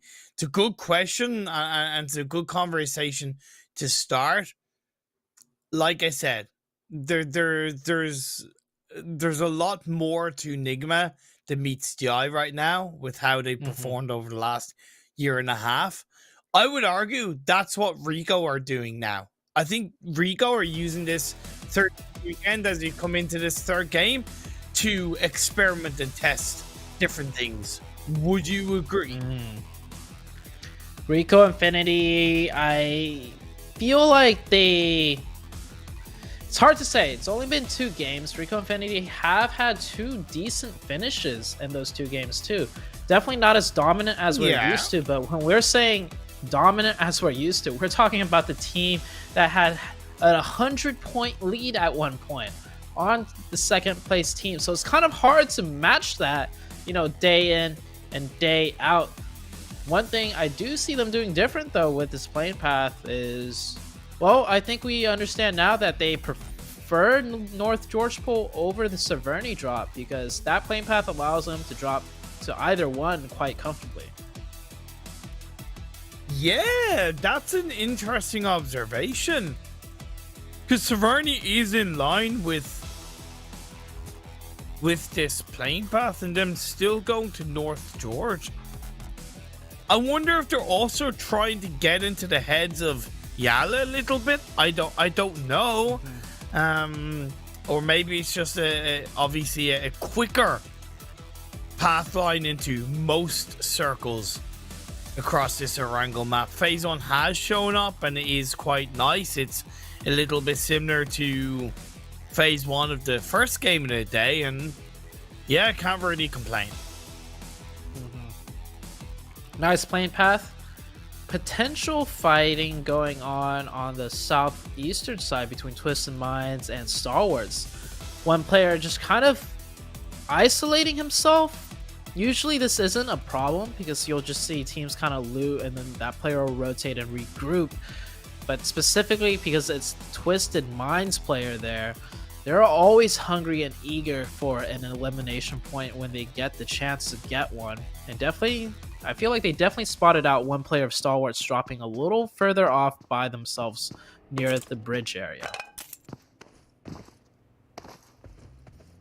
1,000,000 as well, dropping in Novo. I think that's a secondary drop spot because as far as I remember, they normally drop around the southwestern side and with the playing path, it wasn't too bad, but I think it would have made it a little bit more dangerous with headquarters and Conqueror Rack. And I appreciate that 1 million. We're like, okay, look, we'll drop to Novo. It's a bit of a safer drop.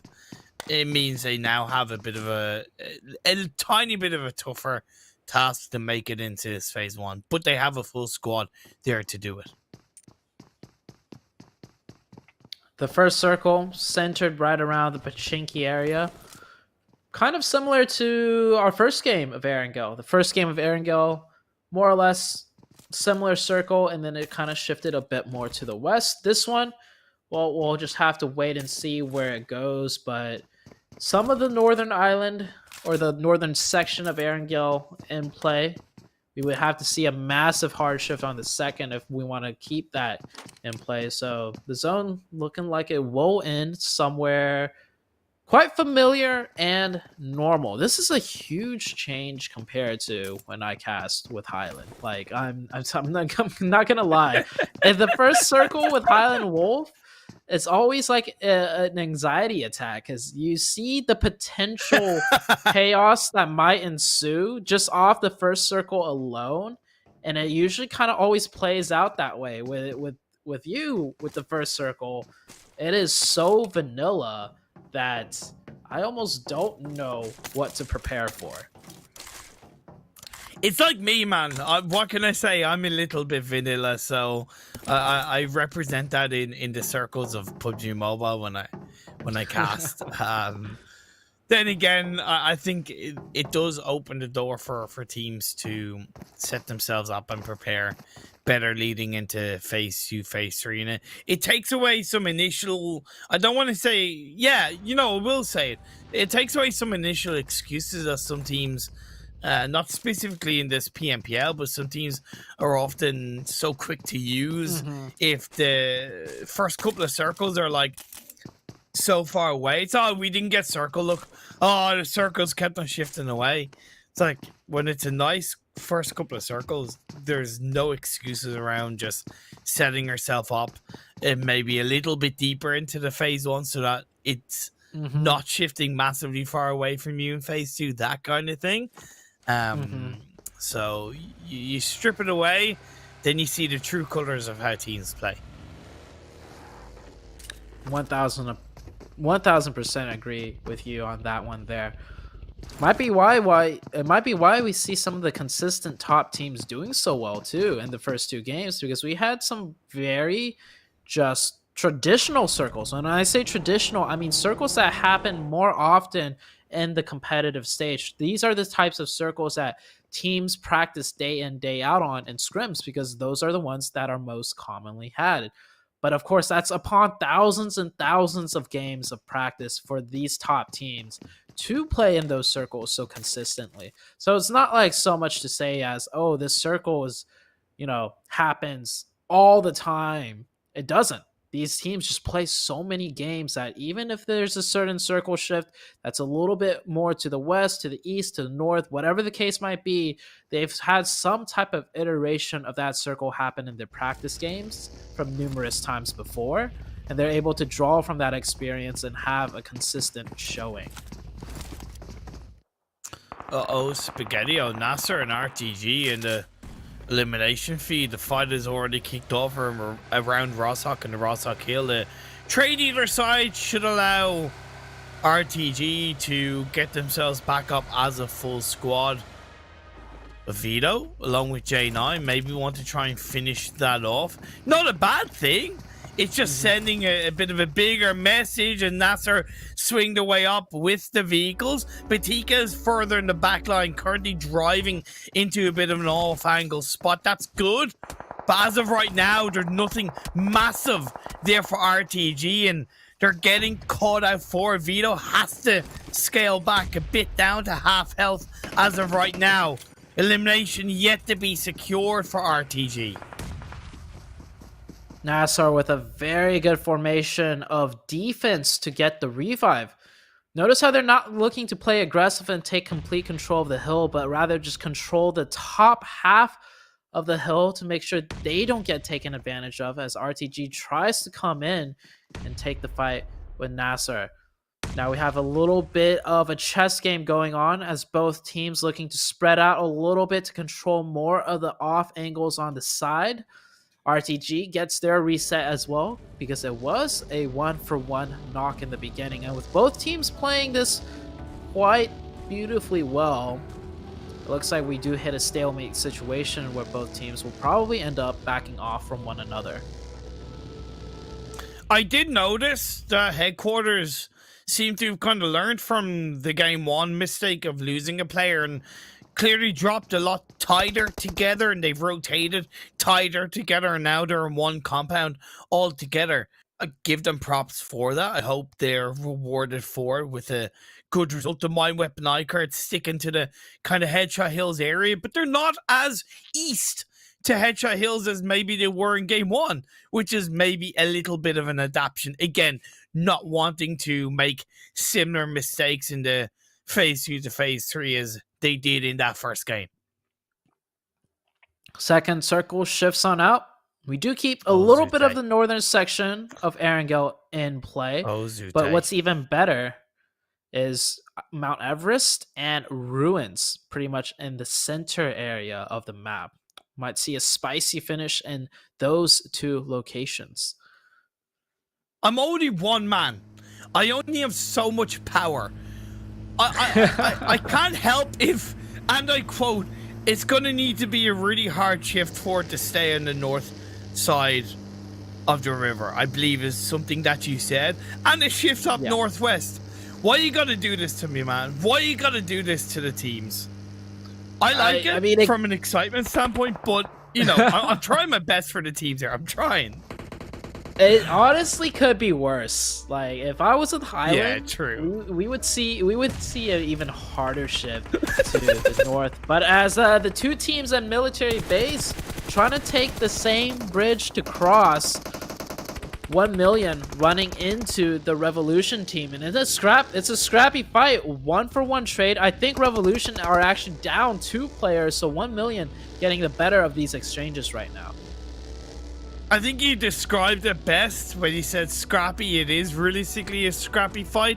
I would argue it's one that neither team should have looked to have taken, even if the opportunity was there. I look at that as a overall net loss.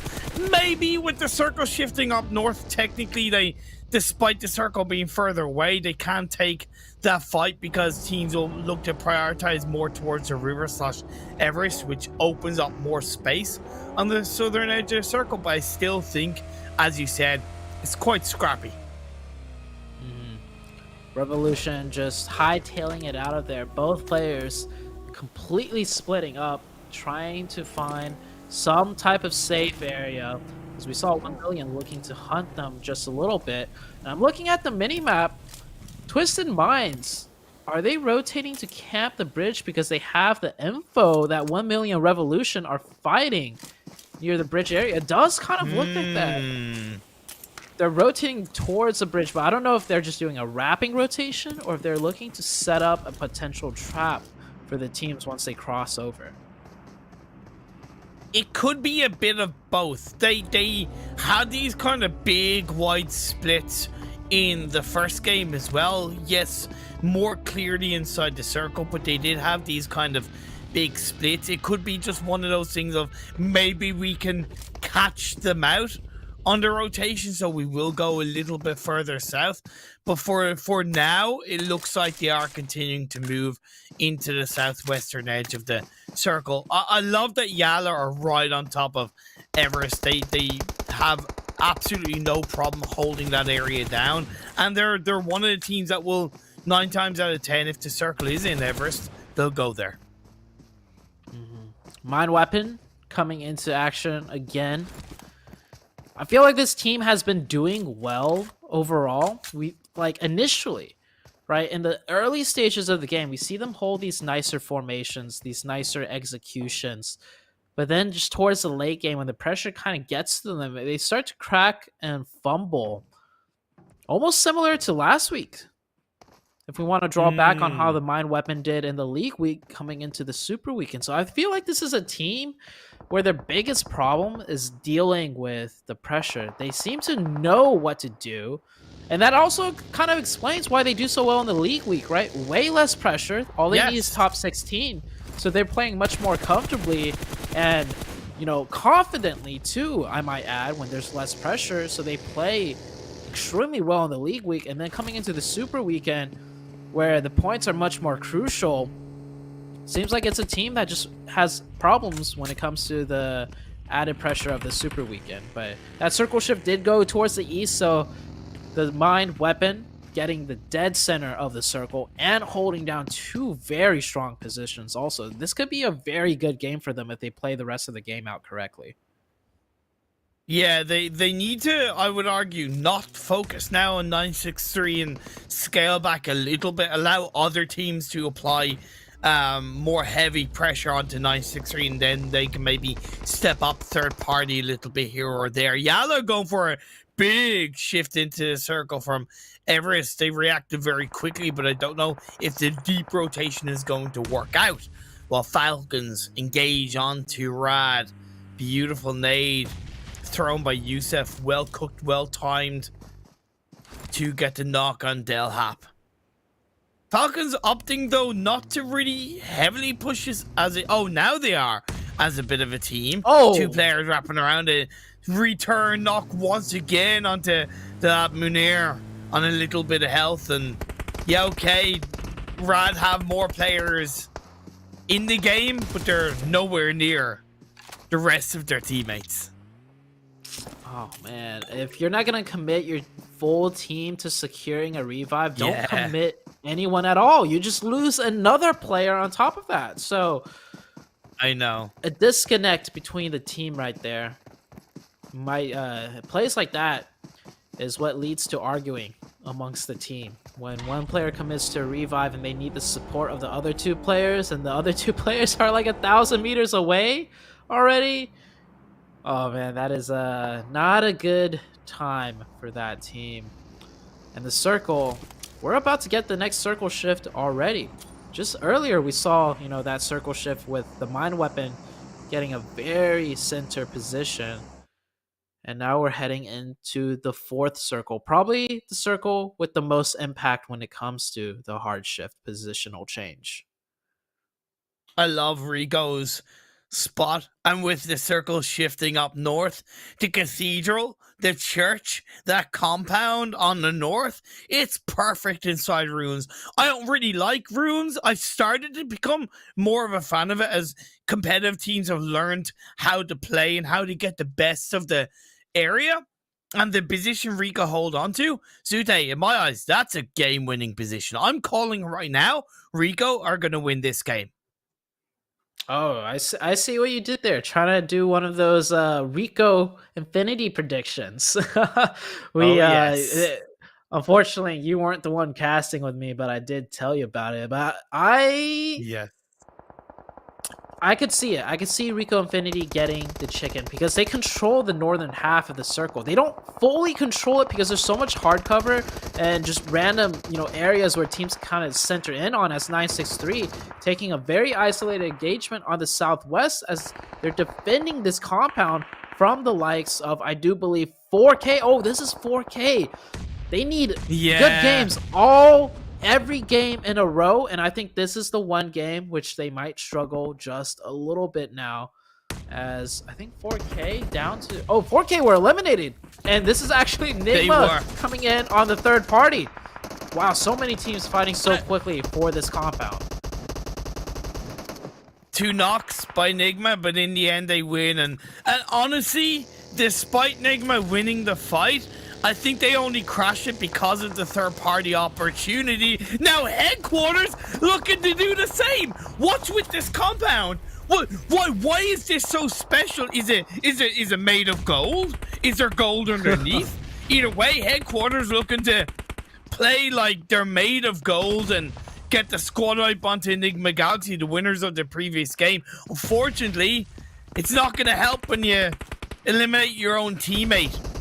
Shelby ends up taking down Rip. But Naya is going to trade up. 2 the Nigma players are down. This is a 2v2 as far as I know. The resilience. That is the key term coming out of Nick. Look at this. They're both getting a revive after returning some trades and keeping up the pressure. And this is a third party by Headquarters. Headquarters came into this with a huge advantage. And Nigma Galaxy, they're up to a 4-man team once again. And just... Oh my god. Nigma Galaxy. I don't think they're going to lose a single player. Look at the angles. Oh, enemy though, getting a back-to-back 2-piece. Can he get the clutch with the 3...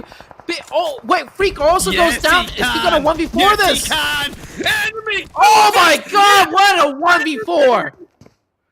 What a 1v4 by enemy. We both didn't expect Azute, right? We were like, he's gonna go down. He might get 1, he might get 2, but then he got a 3rd, then he got a 4th, then he clutched up to keep Headquarters alive. That was one of the craziest 1v4s because he had to take fights from different angles back to back to back to back. That is not easy to do. Most 1v4s, you get a good spray in and then you transfer that spray close by to the second target peeking you, but he had to whip 9 degrees left, right, and he hit all the shots. He even had to mix in a drop shot onto the 3rd knock. Yeah, that was I would insane. genuinely, I would love to see a replay of that fight, to be honest. That's something that I would really love to see a replay of, to try and analyze a little bit further, because there's more than meets the eye to that fight and what really happened.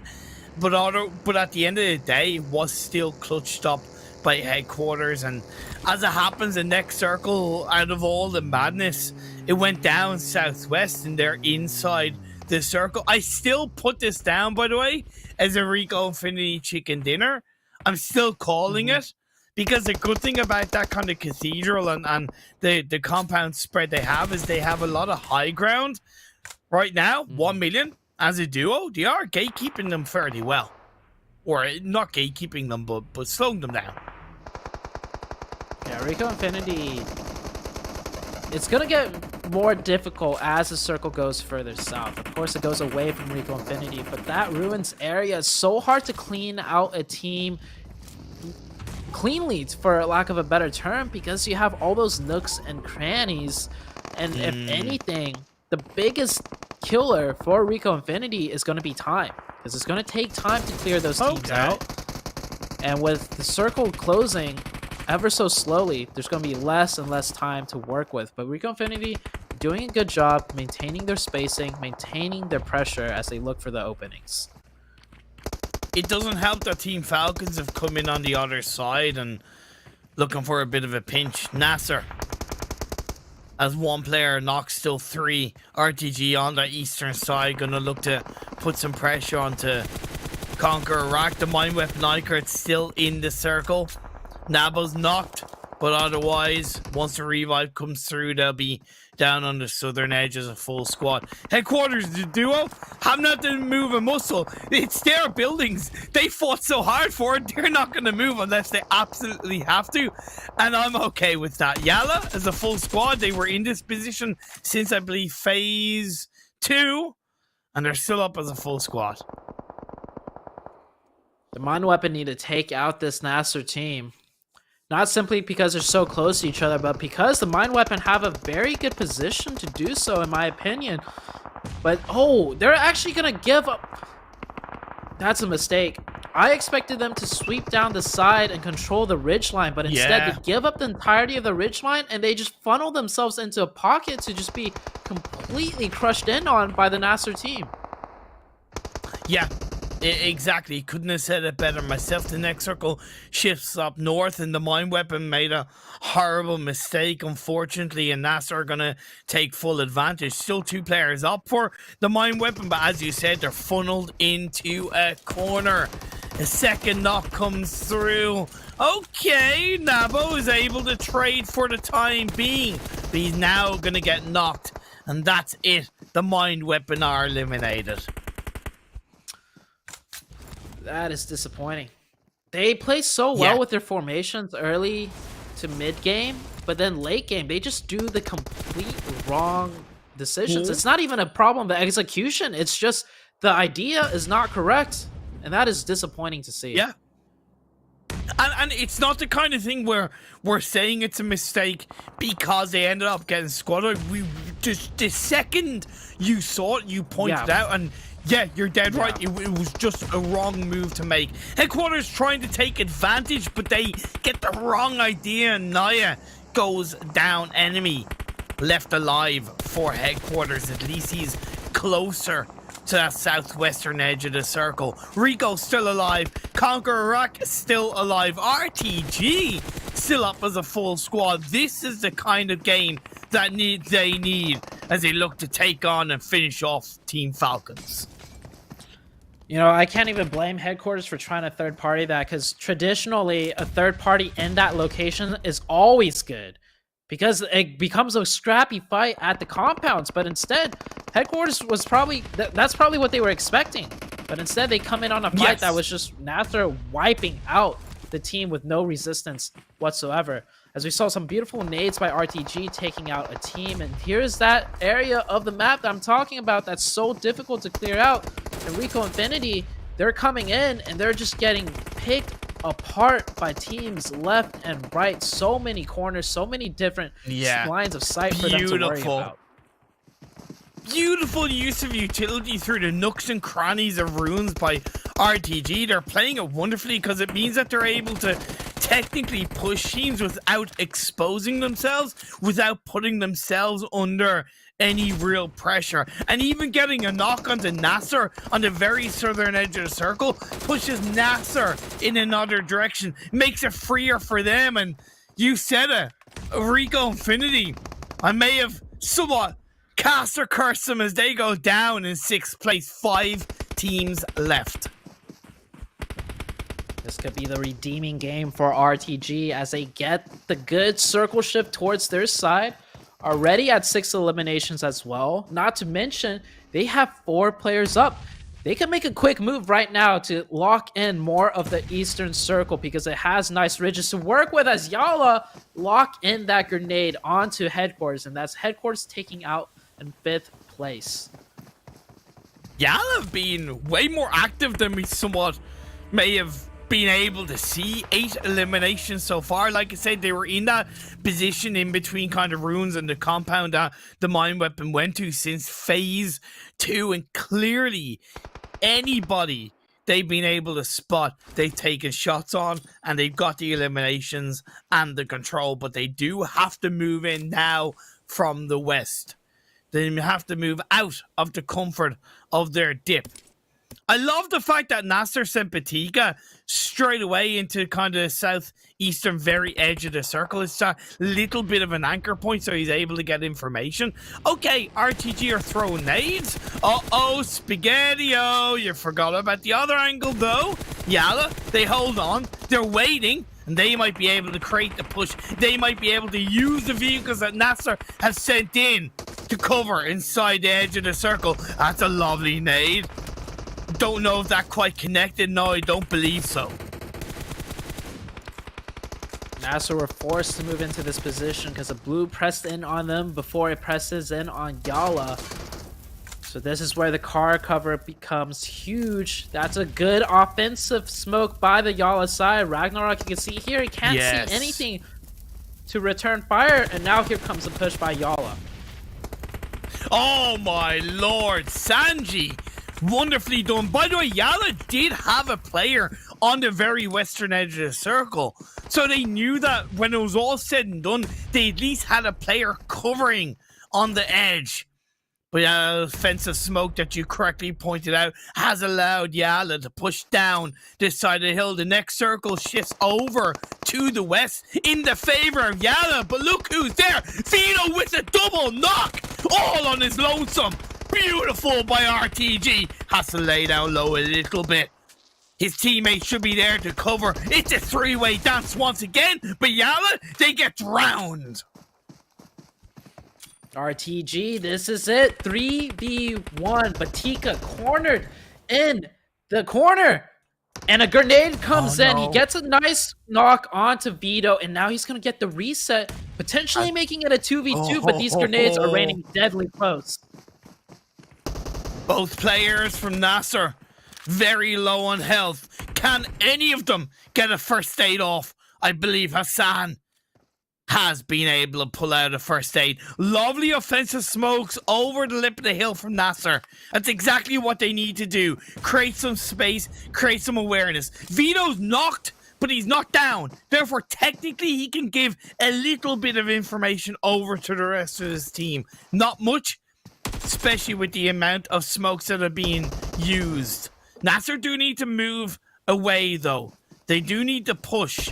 RTG are going for the revive. I don't agree with the revive, but the knock is going to be played out full. Baits them wonderfully. 1v1, RTG are going to get the chicken dinner.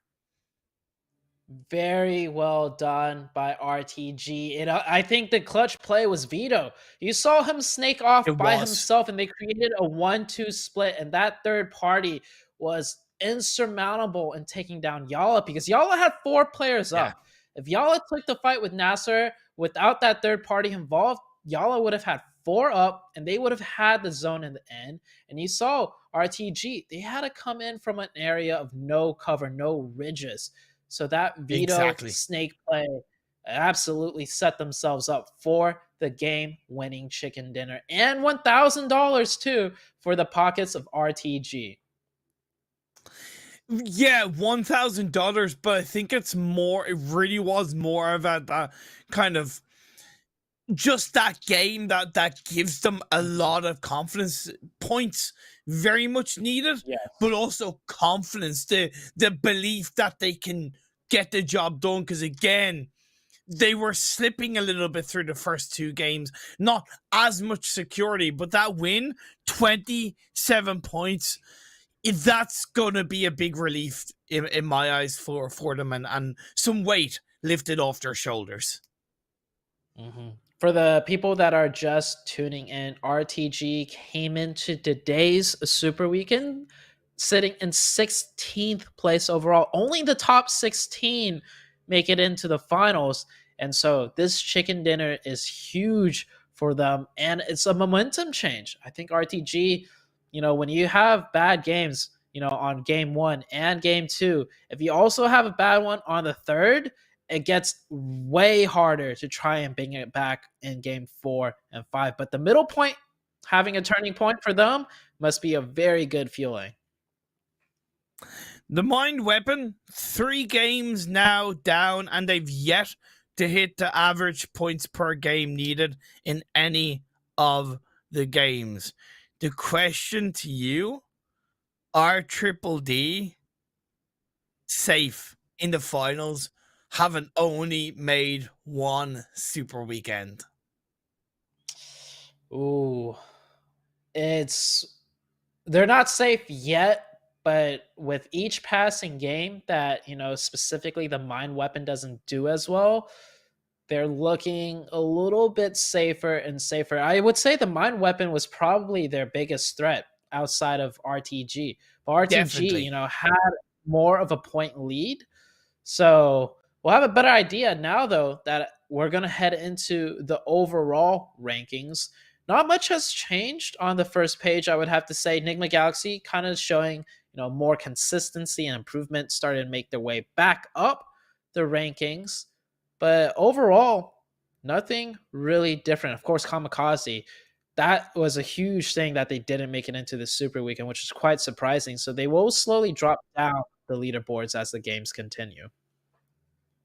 Yeah, Triple D in 15th place. So if RTG passed them, which it's looking like it, that's fine. That's no problem, right? That's why you say that win by RTG was a good weight off their shoulders, because it just gives them that extra boost of confidence that they only need this amount of points to make it past Triple D, and they're secure. It's extra points ahead of the likes of Mind Weapon and 4K, right?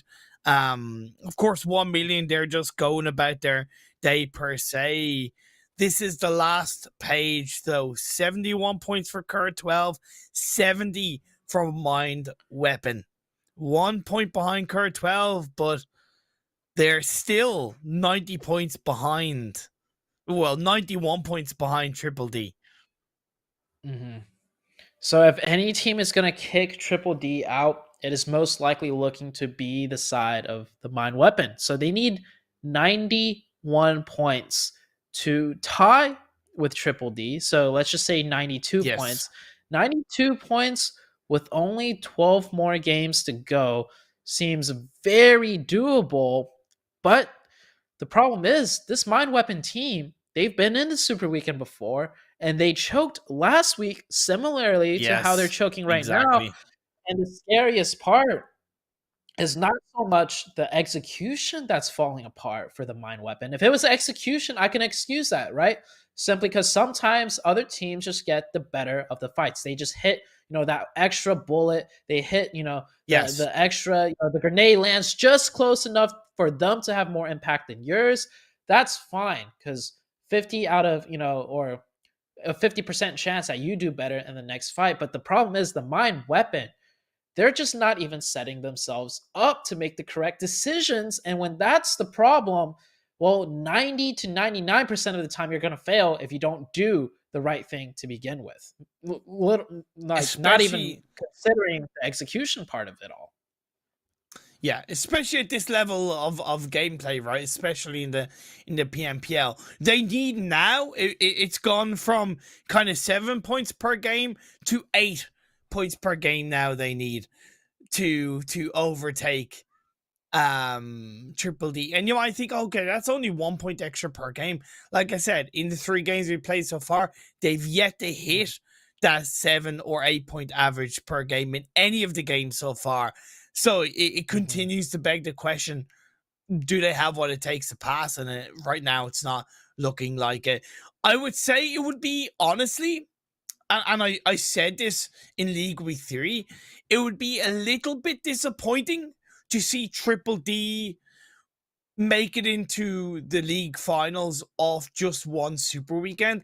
It kind of would be, because I'm the kind of person that wants to see not consistency, but kind of, I suppose consistency rewarded. And the way the format works of the 3 league weeks leading into the 3 separate Super Weekends, it's technically meant to reward consistency, right? If they make it, then inherently they deserve to be there. But a small part of me, to an extent personally, really wants to see Mine Weapon make it in because of the extra Super Weekend they were able to qualify into. So that's just a bit of a personal opinion as we look at the Oppo moments of this 3rd game.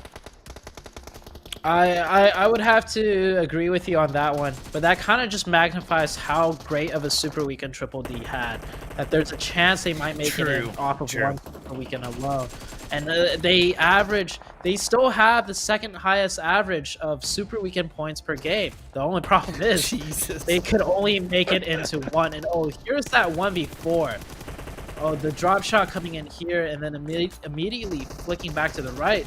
I would have to say, though, looking at this highlight right here, Nigma Galaxy definitely, whenever a player pulls off a 1v4, it's a combination of the one player hitting insane shots and insane mechanics, and then the team with 4 just absolutely messing up, right? Yes. I almost kind of want to say their Nigma Galaxy side, on behalf of them, like their defense, they probably weren't expecting to need all 4 players, so they didn't hit all 4 players. If anything, Nigma Galaxy, knowing how experienced of a team they are, they probably staggered the approach. They just sent 2 to take care of him, and the 2 others to watch for a 3rd party or collect some loot to prep for the next rotation. And when the first 2 went down, the 3rd player was like, I'll come in for the quick finish. He got drop shotted. And then that's why the 4th player took so long to follow up, because the 4th player never thought for him to come into play, and he was prepping his team for the next, whatever agenda they needed to do next. Couldn't have said that better myself. That's what was in my head as I was thinking about it, and which is why I said I'd love to see a kind of a highlight of that replay, and we saw it in the highlights. So well noted from yourself, Zute. We're gonna note about going on a break right now before we make it into game number 4, the first Sanhok game of the third Super Weekend. You're not going to want to miss it. So see you all in a couple of minutes.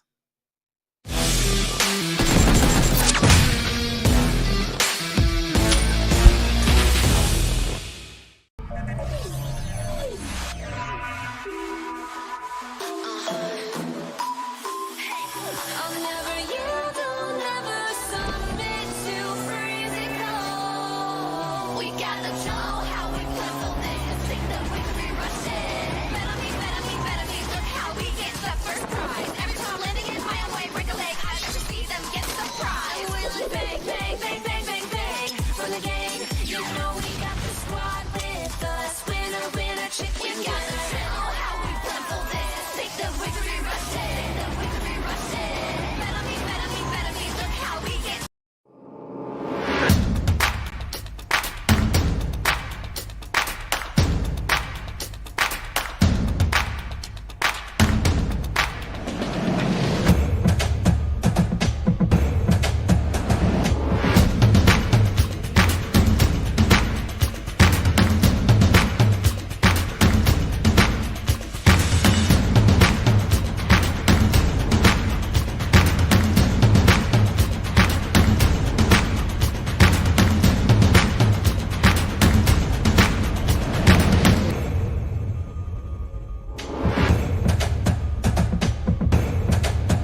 Welcome back, everybody, to the PMPL Arabia 2022 Spring Split Final Super Weekend, the final chance, the final countdown. Sorry, Zute, I had to pull it out for these teams to do something wonderful and show us what they've got leading into the league finals. And I gotta say, they've been some pretty exciting games so far.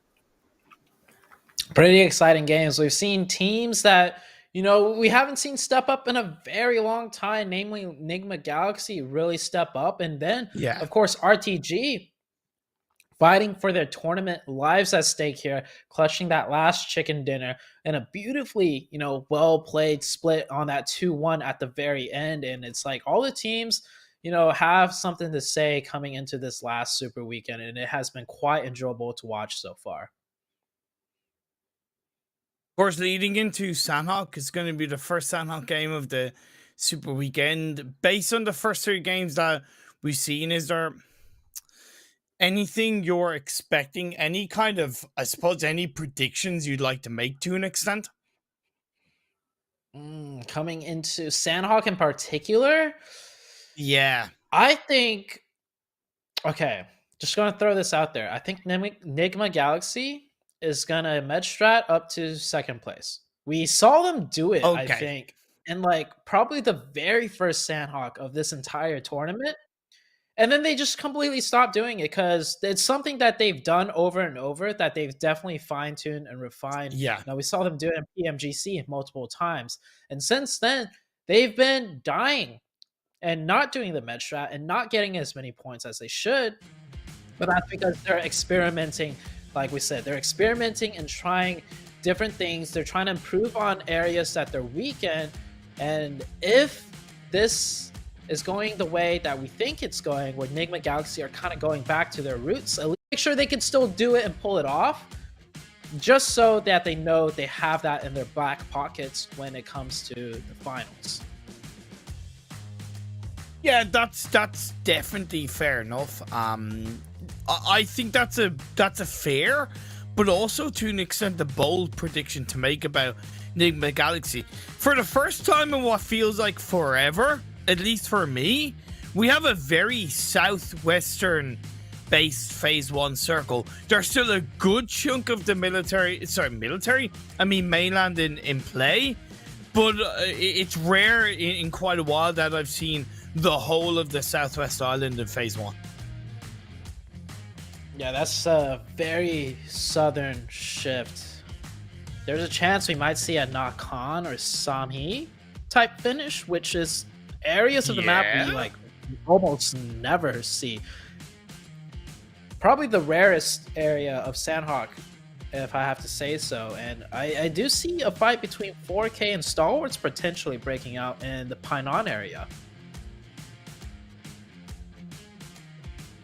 Not really used to seeing these two teams kind of hotch up on each other. I suppose it's because we haven't seen 4K in a Super Weekend, and in the league play it could have been just that either we saw it once and we didn't see other Sanhok games. I don't know, but we'll have to wait and see how it develops. The Mind Weapon iKURD hoping to get a cheeky free elimination point for themselves. Ali can Ali does connect with the Thompson bullets to get the knock onto Conqueror Iraq. Look, you don't always get the opportunity to grab those free eliminations, but you take it while you can. I like how the bullet velocity speed came into that. We saw Ali shooting, go behind cover, and then the knock came through. The Thompson bullets, of course, traveling a little bit slower at distance. But Ali's not going to go confirm the knock. And I think it's because Ali kind of is also wary. Yeah, he is also wary that, he doesn't have teammates next to him. He's not sure what kind of split Conqueror Iraq does. So he doesn't want to risk running out into the open, which, Caliga potentially had a chance to knock Ali and then also get the revive. So I think that decision in particular was a good one. Now, they've the mine weapon, they've been making good decisions and also some bad ones. That one I would have to say a good one to be made.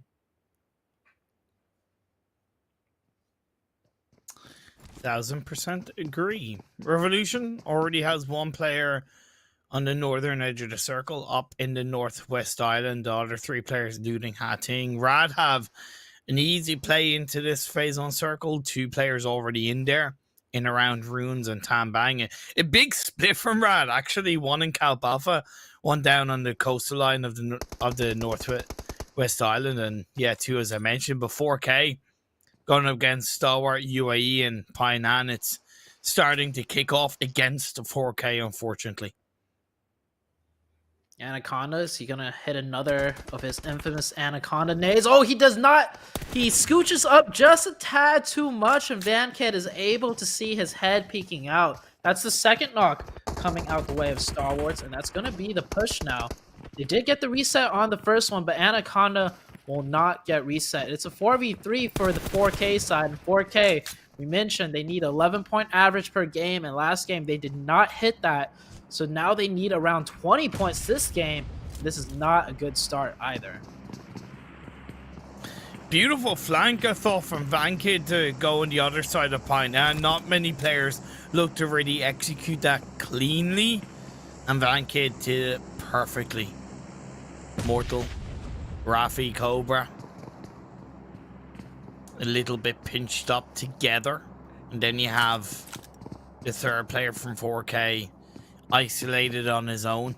I like how kind of cool, calm, and collected Stalwart are being with this. They don't have the full information on where all of 4K are, so they're biding their time. And even one of the players from Stalwart is now coming across to make it I believe a 4-man spread on the same side of Painan as 4K.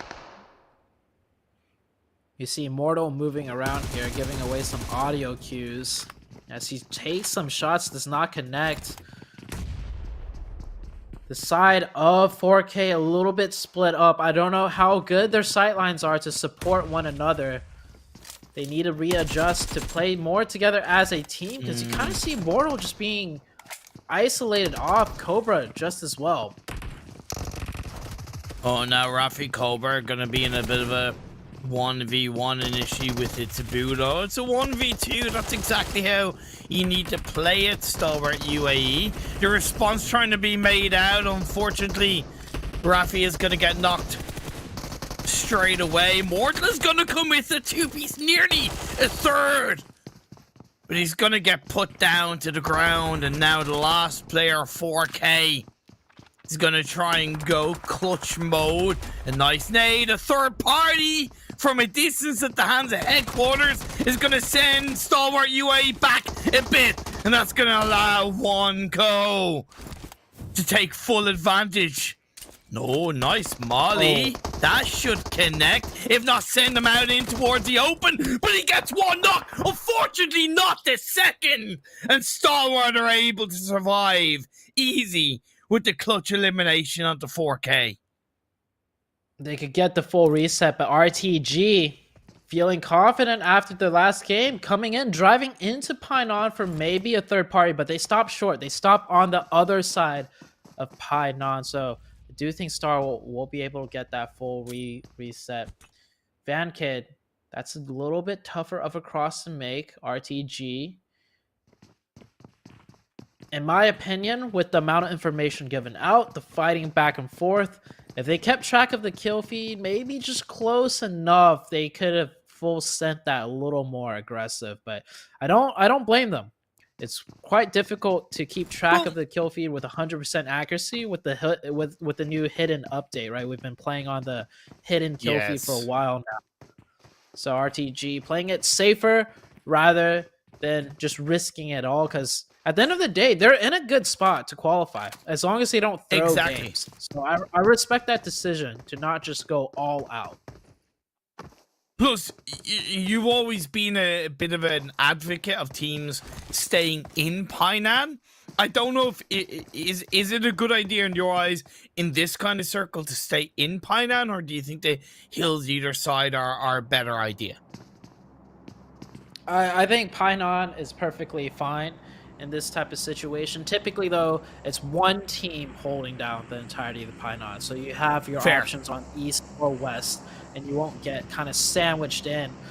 But they do send 2 players back up the hilltop, which in this case works out perfectly because they can't control Okay. all of Painon.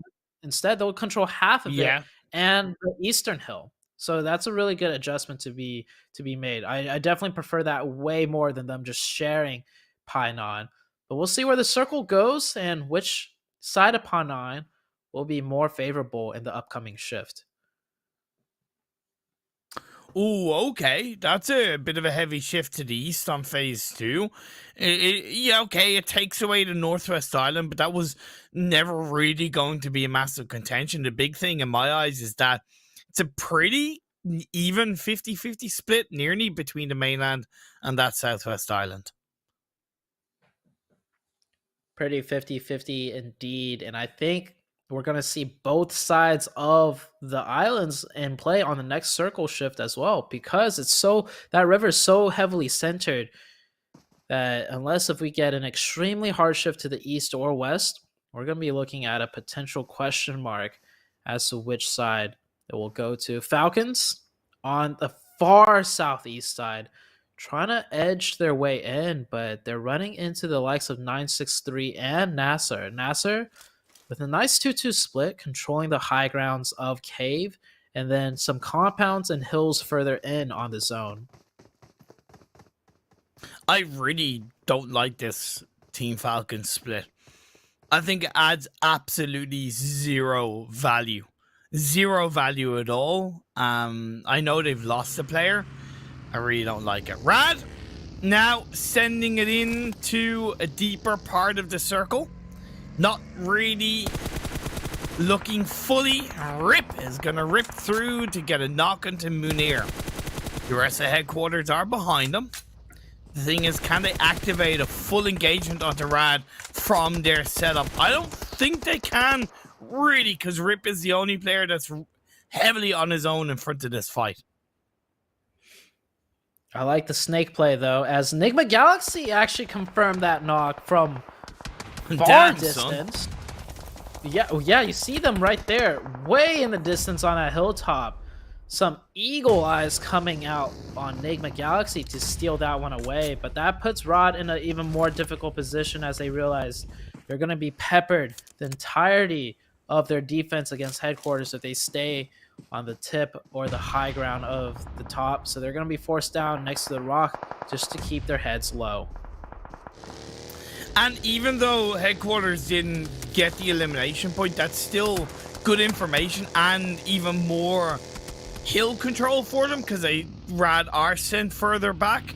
They're even sent realistically away and into the arms of the one Twisted Minds player that's inside that compound. He hasn't really... Okay, now he's made some noise with those footsteps to disengage away from the building. His teammates are behind him, so that's okay, but one of the Twisted players has gotten knocked. It's Destiny. He goes down. His teammates aren't there to really... or can't be there to support him, and yeah, that leaves Twisted Minds down to a trio. Twisted Minds playing a somewhat greedy split. Of course, they just weren't expecting a team to full send in so quickly with the buggies. So Twisted Mind, it was a domino effect, right? Rod would have stayed on the mountaintop if it not for headquarters snaking out that initial knock, and then Nigma Galaxy from long range. So it was an unfortunate domino effect for Twisted Minds, whereas otherwise that split would probably work, I would say, 7 times out of 10. So Twisted Minds will eat that loss right there, down to 3 as we head into a very hard Eastern Circle shift. This could be another big game for the likes of RTG now. I really don't mind this circle shift, because even though it's clearly a hard shift over to the east, at least it guarantees to the teams that it's a mainland finish, right? It might be a bit of a pain in the ass, but there's no this 50-50. Is it still going to be in my island? Is it still not going to be in my island? It gives all of the teams a clear direction on where this circle is going to finish.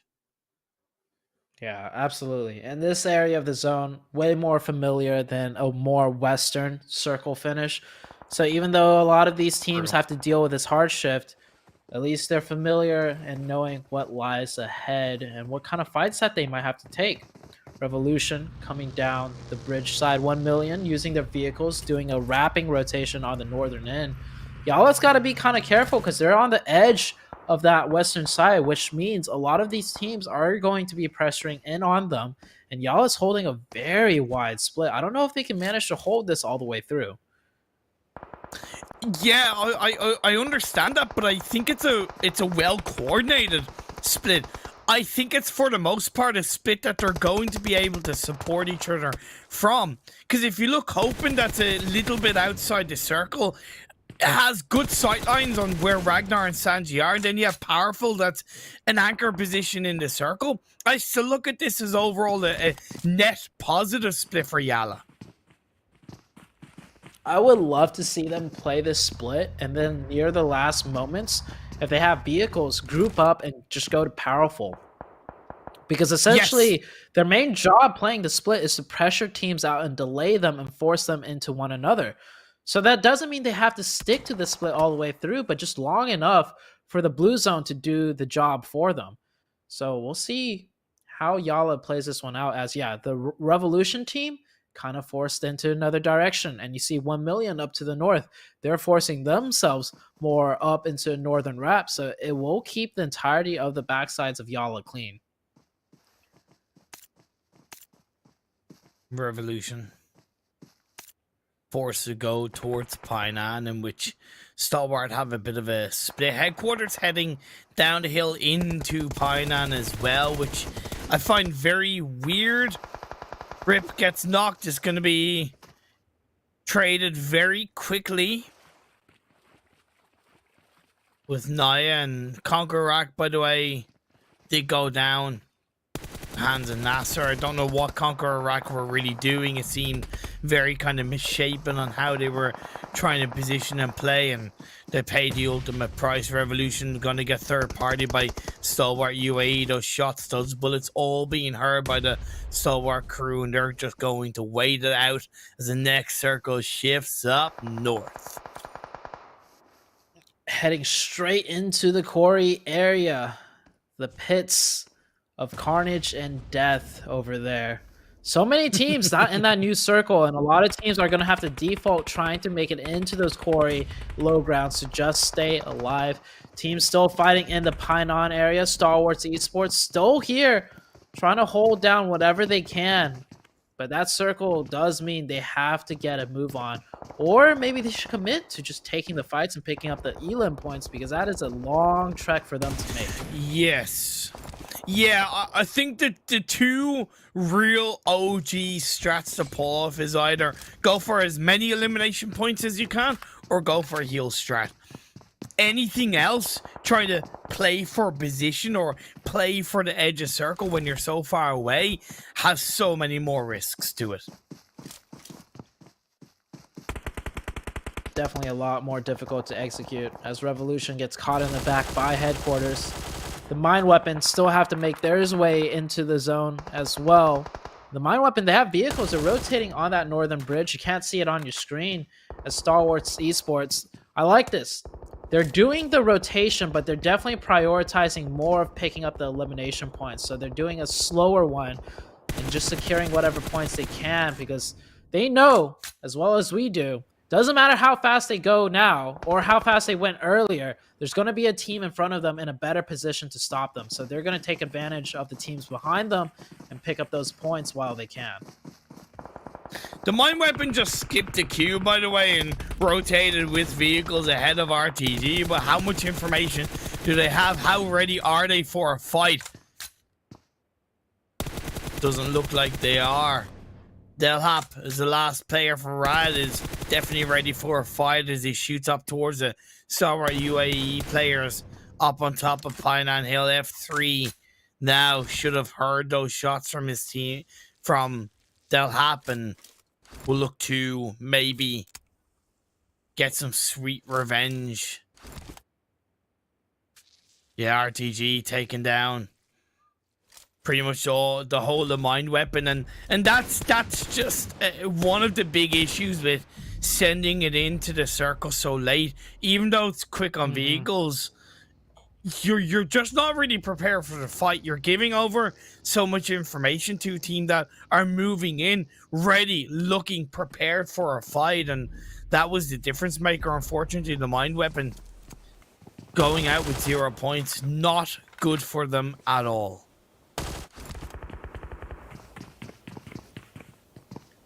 The Mind Weapon, they're the team that's looking to overtake Triple D.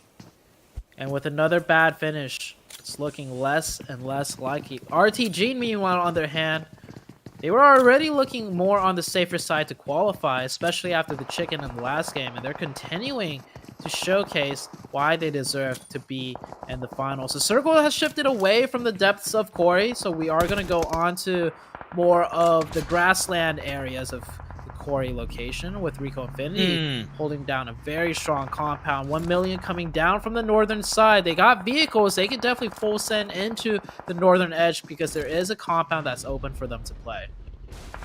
Okay, are you a bird playing as a Superman? No, it's just 1 million flying into the circle. That's like 12 out of 10 stunt level right there. Going in style on the edge of the circle. Let's go. And this part of Quarry, or this part of Sanhok, is probably my absolute favorite part. Because not only do you have the compound, you have the warehouses, there's a lot of rocks and trees around this circle that allows for some sneakies, allows for some well-communicated, coordinated team play. Nigma Galaxy looking to take the fight against NASR on the warehouses.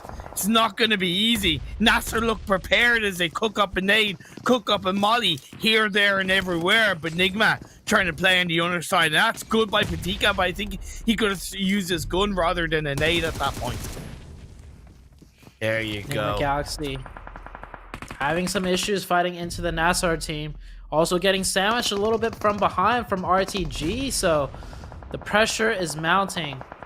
I predicted Nigma Galaxy would go for that heal strat, but I guess they're not going for it this game around. We'll see as they keep one member alive, Nord, in the blue zone. He only has 6 first aid kits though, so not the traditional Nigma Galaxy heal strat by any means, which is fine. This is Sanhok. They want to practice some other things. I don't blame them at all. RTG left with Vito, and I think Vito is going for a legitimate heal strat. That was a great defense by NASR as we move into phase 6 blue zone, closing in. Team Falcons are out of here. Rico still up as a 3-person team. The 1 million have to try and make it across the road. Rico has every level of information that there's a team there. Throwing a nade into the smokes is a good idea, but ZD has a better idea. Get a nade out there first to get the knock onto a member of Rico. That was huge for the 1 million side, as Rico is looking very hard to try and gatekeep them. Meanwhile though, NASR up to 12 eliminations and keeping 4 up.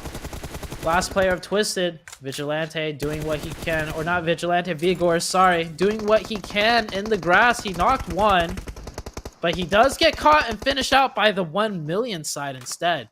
Now NASR with 4 versus the 2 of Rico and the 2 of 1 million. A little bit of a dip that's allowing the 1 million to maybe crest towards NASR. Jabal on the outside of the circle, maybe looking for some heals, looking to pull off a sneaky heal strat to guarantee a top 2. I wouldn't mind that. Either way, allow Rico and NASR to somewhat take each other out and then wait and clean up for a bit of a third party. Rico down to just a solo. It's 4v2v1. NASR have to take their fights pretty cleanly because they don't want to run into the middle, and they are going to wipe out the right-hand side first. And oh, that player getting 2 though. That's huge for Rico Infinity. Rico Infinity needs to come in on this third party right now.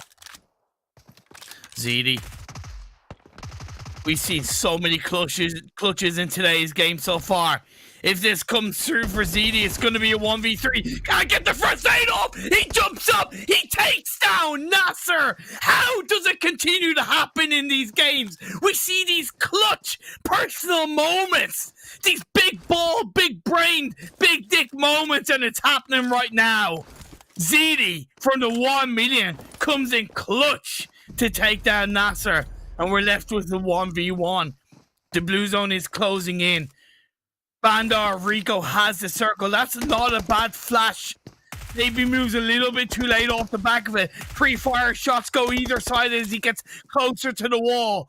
This is incredible stuff from ZD. Pre-fires on the corner of the wall. Gets him down to half health. Pushes forward. This is his game. This is the 1 million to conquer. Can he play it in? He's got more pre-fire shot, so close, yet so far. Yes, he gets the job done. The 1 million get the chicken dinner. The 1 million just pulled off a 1v5, I think. I feel like one of the players of NASR got knocked to Rico simply on that push. I feel like one of them was a little bit knocked away, but hey, I could be wrong. Maybe he pulled off the 1v4 and then the 1v1 right afterwards, but he was feeling himself. The timings on the pre-fire, immaculate. Just having a good game sense and idea of how the enemy opponent and the timing of where he's going to peak, how he's going to peak. That was the one time where you see the player running in the open actually has the advantage because he's the one hitting in a lot of pressure and really clean shots. That's why I initially kind of looked at it as a 1v3 because I'm not sure what happened to that kind of fourth player of NASR. I don't know if he even got revived up. I forget exactly what happened, but yeah, 1 million ZD. Just take a bow, son. Just take a bow.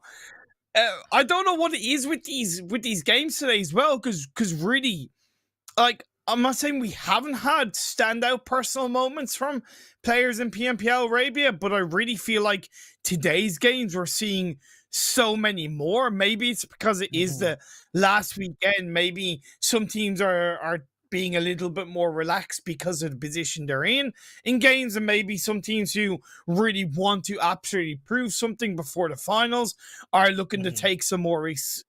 I don't know exactly, but it's just so damn good to witness. It is so good to witness. In my opinion, it being the last Super Weekend, everyone's pumped, and that could lead to one of two things. It could lead to players really clutching it out and having standout moments like we saw in the past 3 games, or it could lead to teams getting a little bit overzealous, a little bit overconfident almost, and just not having the cleanest of executions, which I have to say, that's what happened to NASR. It was definitely not the cleanest of push, that 4v1, going terribly wrong. But then on the side of 1 million, I mean, the blood was pumping the correct way, and he was just absolutely slaying it out in the end game and clutching that chicken dinner and the $1,000 or the $1,000 for his team of 1 million. Man, just so good, and it was a really great game from NASR Esports up until that point. I thought they had a really healthy split across the whole game. They adapted to the circles really well. I was genuinely keeping a close eye on them because they're starting to become, in my eyes, a team that are very good at setting themselves up for the late game. And then when we saw Nigma push in, they dealt with Nigma really well. They dealt with RTG really well. They dealt then with Twisted Minds comfortably overall. That slightly sloppy moment was rewarded. Well, not rewarded, but was punished by the 1 million and 24 points secured by 1 million esports. 24 points for 1 million, 24 points for NASR. Do you know what the difference between those two 24 points is, though, Imperium? What's that? The $1,000 that 1 million won. Damn, son. I just putting it out there. I mean, yeah, they tie in points, which is great, for the second place team to have so many eliminations to catch up. But this is the Super Weekend, and only one team per game will get that $1,000. And we saw on that second half page, both 4K and the Mind Weapon having a abysmal finish on Sanhok, and we'll soon see on the overall rankings that are on the screen right now how that's going to impact things when it comes to the bottom half of the top 16. Yeah, look, I'm trying not to be harsh, but 4K aren't doing it. They're not making. That's 2 games in a row. They've got 0 points. The task was just too hard for them. RTG, they got 8 points in that previous game, so they're closer to Triple D. Rad now on equal points to Dunak, but yet to really overtake them. And the 1 million, of course, sealing their task ahead of Dunak to climb into 12th place overall. I just also don't think the Mind Weapon has what it takes, as we look at them with 70 points in 19 games, still one less than KURD 12, never mind Triple D. Triple D is right now about 70, 81. If my math is, no, 91. They're 91 points ahead 91. Of the Mind Weapon. As we take a quick look at the Opal moments, good fights from 4K and Stalwart Esports, but of course Stalwart just had the opening and had the better execution at the end of the day, which, by the way, they only had 1 placement point in that Sanhok match, Stalwart, but they finished the game with a total of 9 eliminations, so I think they finished with 10 points, right? So that's actually a really good way to close out a Sanhok match where the circle's hard shift away from you. And you just kind of, we mentioned it, they prioritized more of the eliminations, and they didn't try to just out and rotate super early because they knew they were not in a position to do so to begin with. Yeah, and I really have to overall give Stalwart UAE even credit because even before the circle shifted away from them heavily, they did have a bit of a split outside of Painan, which I think would have allowed them to, if the circle had favored them more, a much better ability to control those later circles. Like you said, the adaptability to switch up to a more aggressive play style definitely rewarded. This was the defense that NASR set up comfortably against Nigma with the help of RTG in the time, and it allowed NASR to continue to rack up those elimination points. Here is ZT here on screen. Oh, he actually took down some Rico Infinity members too before the insane 1v4 even had happened. Maybe we'll get to see if it was a true 1v4. But either way, he took down 4 players for sure, because he took down the Rico Infinity player. There we go. There's one, I two. didn't get it. We didn't quite get to see it. No, because there was 3 players from NASR at that point, as far as I know. Oh man, I might have to look back on the game just to see what happened there. To be honest, but that was the moment, and either way, it was incredibly clutch by ZD to claim the chicken dinner for his side. There's still one more game to go. Who's going to be the next standout player in PMPL Arabia 2022 Spring Split Super Weekend number 3? Stick around to find out. See you guys in a few minutes.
Welcome back to the PMPL Arabia 2022 Spring Split.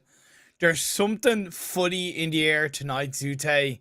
We've got clutches here, we've got clutches there, we've got crazy games here, crazy games there. Yes, the circles may not be wild, but the plays certainly are.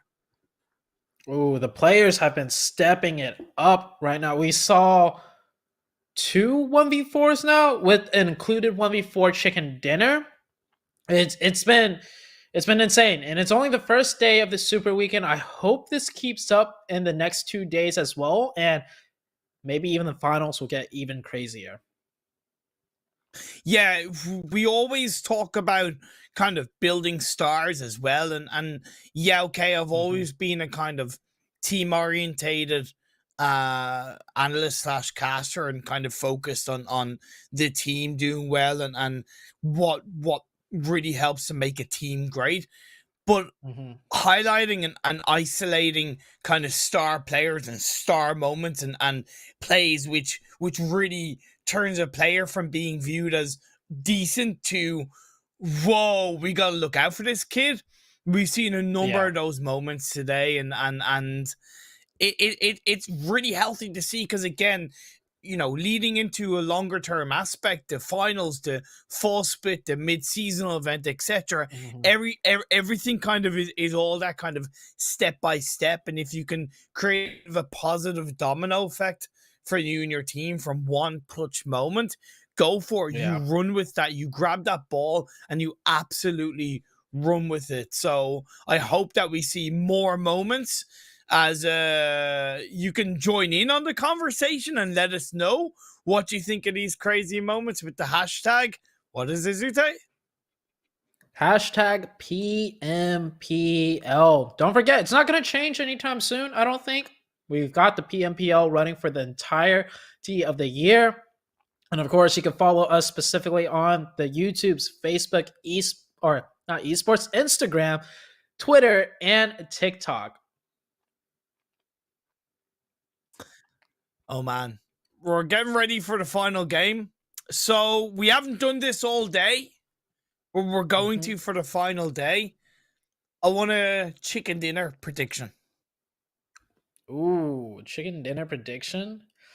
Can I predict? I'll predict after I see like the first circle. No. I want it right now. I want it right now. All right, I'm gonna go with Rico Infinity. They haven't won a chicken dinner yet, and they're the team that I predicted last time, and it worked out quite beautifully. I'm gonna go for Nigma. They've won one today. They're looking overall a lot healthier when it comes to maybe playing to their fullest strengths. So if you're gonna go for one top team, I'll go for another. Why not? Okay, fair enough. So we are on the last match of the day. Teams are looking hot and ready for these matches. Not just teams, players alone. You talked about building out superstars on teams, and you're saying how you're more of a team-oriented focus caster or analyst, right? I'd have to say it does kind of really matter about the individual players as well. One team you want to take a look at is the side of NASR Esports. They have built their backs and the entirety of the team's strategy and playstyle off of the backs of Paraboy and Order.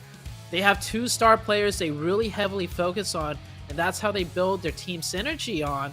And it's a team that's won multiple championships back to back. So yes, star players, or I want to say teamwork and synergy at the end of the day is king, but you need those star players to kind of fold and mold your image around. And I think that's how, at the end of the day, Nova does it year in, year out. Yeah, can't disagree. Can't disagree at all. 1 million seems to be going for a Novo fight with RTG, if I'm not mistaken. RTG don't normally drop here. So 1 million, because as far as I know, 1 million dropped here in the previous Erangel game, if I'm not mistaken. RTG went over towards Zarky, so I don't know what has caused RTG to drop here, but I'd imagine off the back of the chicken dinner in the previous game, 1 million are feeling like $1 million. Oh yeah, it definitely, the playing path has had something to do with this scrap engagement. Hopping out of the car a little bit too quick. Gets self-knock. KS Vito though got the support of his teammates. Really good job by RTG, or 1 million, to isolate out a player like that. But they're down to 2. They'll get a revive onto 3rd, so it'll be kind of set into a 2v3 scenario with RTG and the disadvantage when it comes to the amount of people they have. Yeah, I think they're better off just taking that elimination and getting the hell out of there. Just run to the hills. Run for your life. And I think 1 million are kind of going to do the same. They'll grab their 2 elimination points and finish looting up Novo. Phase 1 popped up. We haven't really had a chance to talk about it. And it's complementary to the playing path. Quite heavily down in the southeast. This is a, if I was with Highland, this is one of those circles where I would just go ahead and predict it being a military base finish. Right now, the circle is looking more like a 70% chance, I would have to say, of it finishing on the main island. Maybe even only 65%. I don't know. Quite a little bit of the military base is in play still. Yeah, honestly, I was thinking before you said that, I could see it ending in Military Island. I really can. Because there's enough of a chunk that even if it isn't quite as heavily south on phase 2, you're still going to have a healthy amount of Military Island in play. Revolution, we saw them fighting quite scrappily against 1 million in a previous Erangel game. Was more on the western side, but it seems like Revolution are going for a bit of an earlier rotation towards the eastern bridge. Of course, once you get closer to the action, they might be able to smell the opportunity to third party this 1 million RTG fight. They're definitely aware of these two teams' positions. It can even be said, based on the playing path, Revolution might have been expecting those two teams to fight, because you mentioned RTG went to Jarkey the other game, but with the playing path being so far south, we've seen RTG take Novo too from time to time. It just so happens this time around, these two teams are both dropping there due to the playing path. So Revolution maybe looking for a third-party attempt, or maybe they're just looking to secure down an eastern bridge crossing, because the zone is heavily favored towards the east, like you said. Yeah, right now they have 2 players there, so it could be that kind of like, well, we see what's happened in the elimination feed. We don't know exactly if it is a Nova. We'll presume, but we won't commit. We won't put all our eggs in one basket. That I can certainly respect from Revolution. As we get through this game, Falcons dropped in Yasnaya, or they went to Yasnaya with the vehicles, shooting up north, 963. A little bit down south to them, and Twisted Minds and Stalwart UAE quite close to each other and around Farman. Milta, pretty standard stuff. I'm looking at the map right now, and we are seeing a heavy congestion around the bridge area. Of course, the bridge area is center of the zone, but just as well, teams are wanting to potentially prep for a military base finish. So they're taking that bridge control. Problem is, you can take the bridge control on only one side. There's another team on the other side thinking the same exact thing. So only one team will kind of come out ahead of the bridge control, and that's just dependent on where the circle will shift. I want to see if some other teams set up on the western bridge even to just secure down a western bridge crossing right now rather than later. Yeah, and I think a bit of an understated position to be in this kind of circle is the coastal line of the mainland. When we do see a more predominant military island circle, teams will go there, but nobody's there in this kind of circle as of yet. Revolution, I said they would look to get some information, but they wouldn't commit all of the team to this bridge camp. It's definitely set up for a beautiful blanket onto the 1 million. Now down to one player, the clutch master of the previous game, ZD, going to be left on his own. I don't think he's in a position to clutch this fight just yet, at least. Good play by Revolution. I love that setup.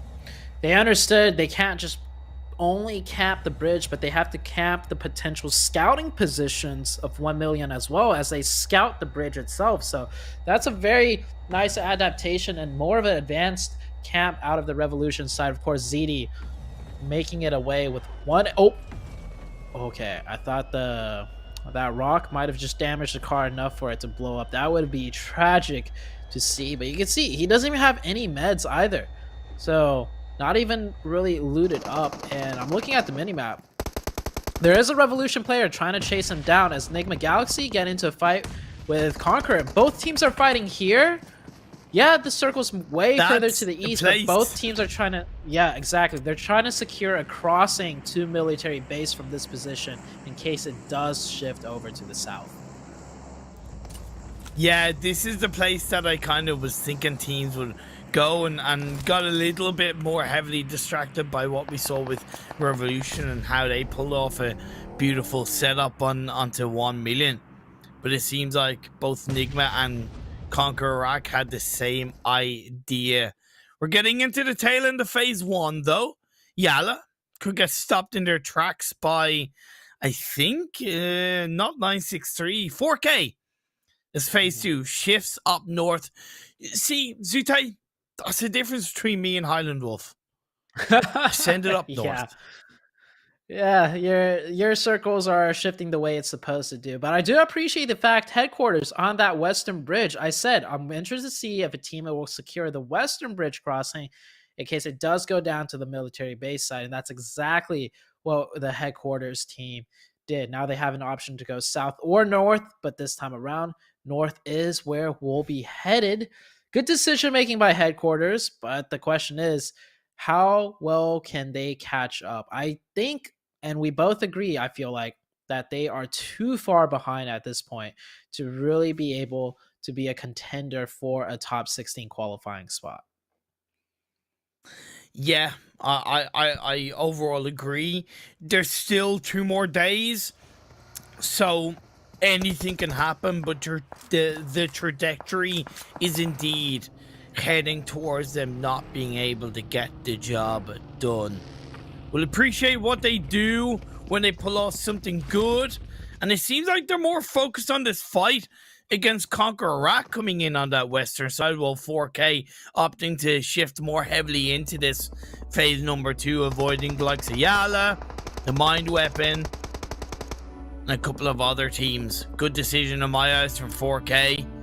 Nobody really up on that northern side of phase number 2. It's more heavily centralized. Of course, teams did go there in phase 1. Ooh, YaLLa player, that is not how you want to park your car in Cobra. Cobra will take advantage of that one. Get a nice elimination confirmation there. I think I just made a rhyme. Elimination confirmation, yeah. Feel like I've said that phrase before, but it just now kicked in my head that it does rhyme. Anyways, second circle shift, yeah. Eminem 2.0 over here. Okay. Yeah, PUBG Mobile Edition, even better, right? Bingo. We do have teams adjusting to that second circle shift, but it's not a hard adjustment to be made as this area of the circle. A lot of options to be had, but for whatever... Oh, no, okay. I was going to say, I thought 4K also managed to crash the car that way, but they just went to that body to pick up some loot. I do think that's the same car. There's no way we have 2 cars parked that way already in this game. You never know. Stranger things have happened. Zute, stranger things have happened. But headquarters did go down to KONQUEROR. They pushed in, and it seems like they weren't maybe fully prepared for that fight, quite obviously. And another 0-point game for them.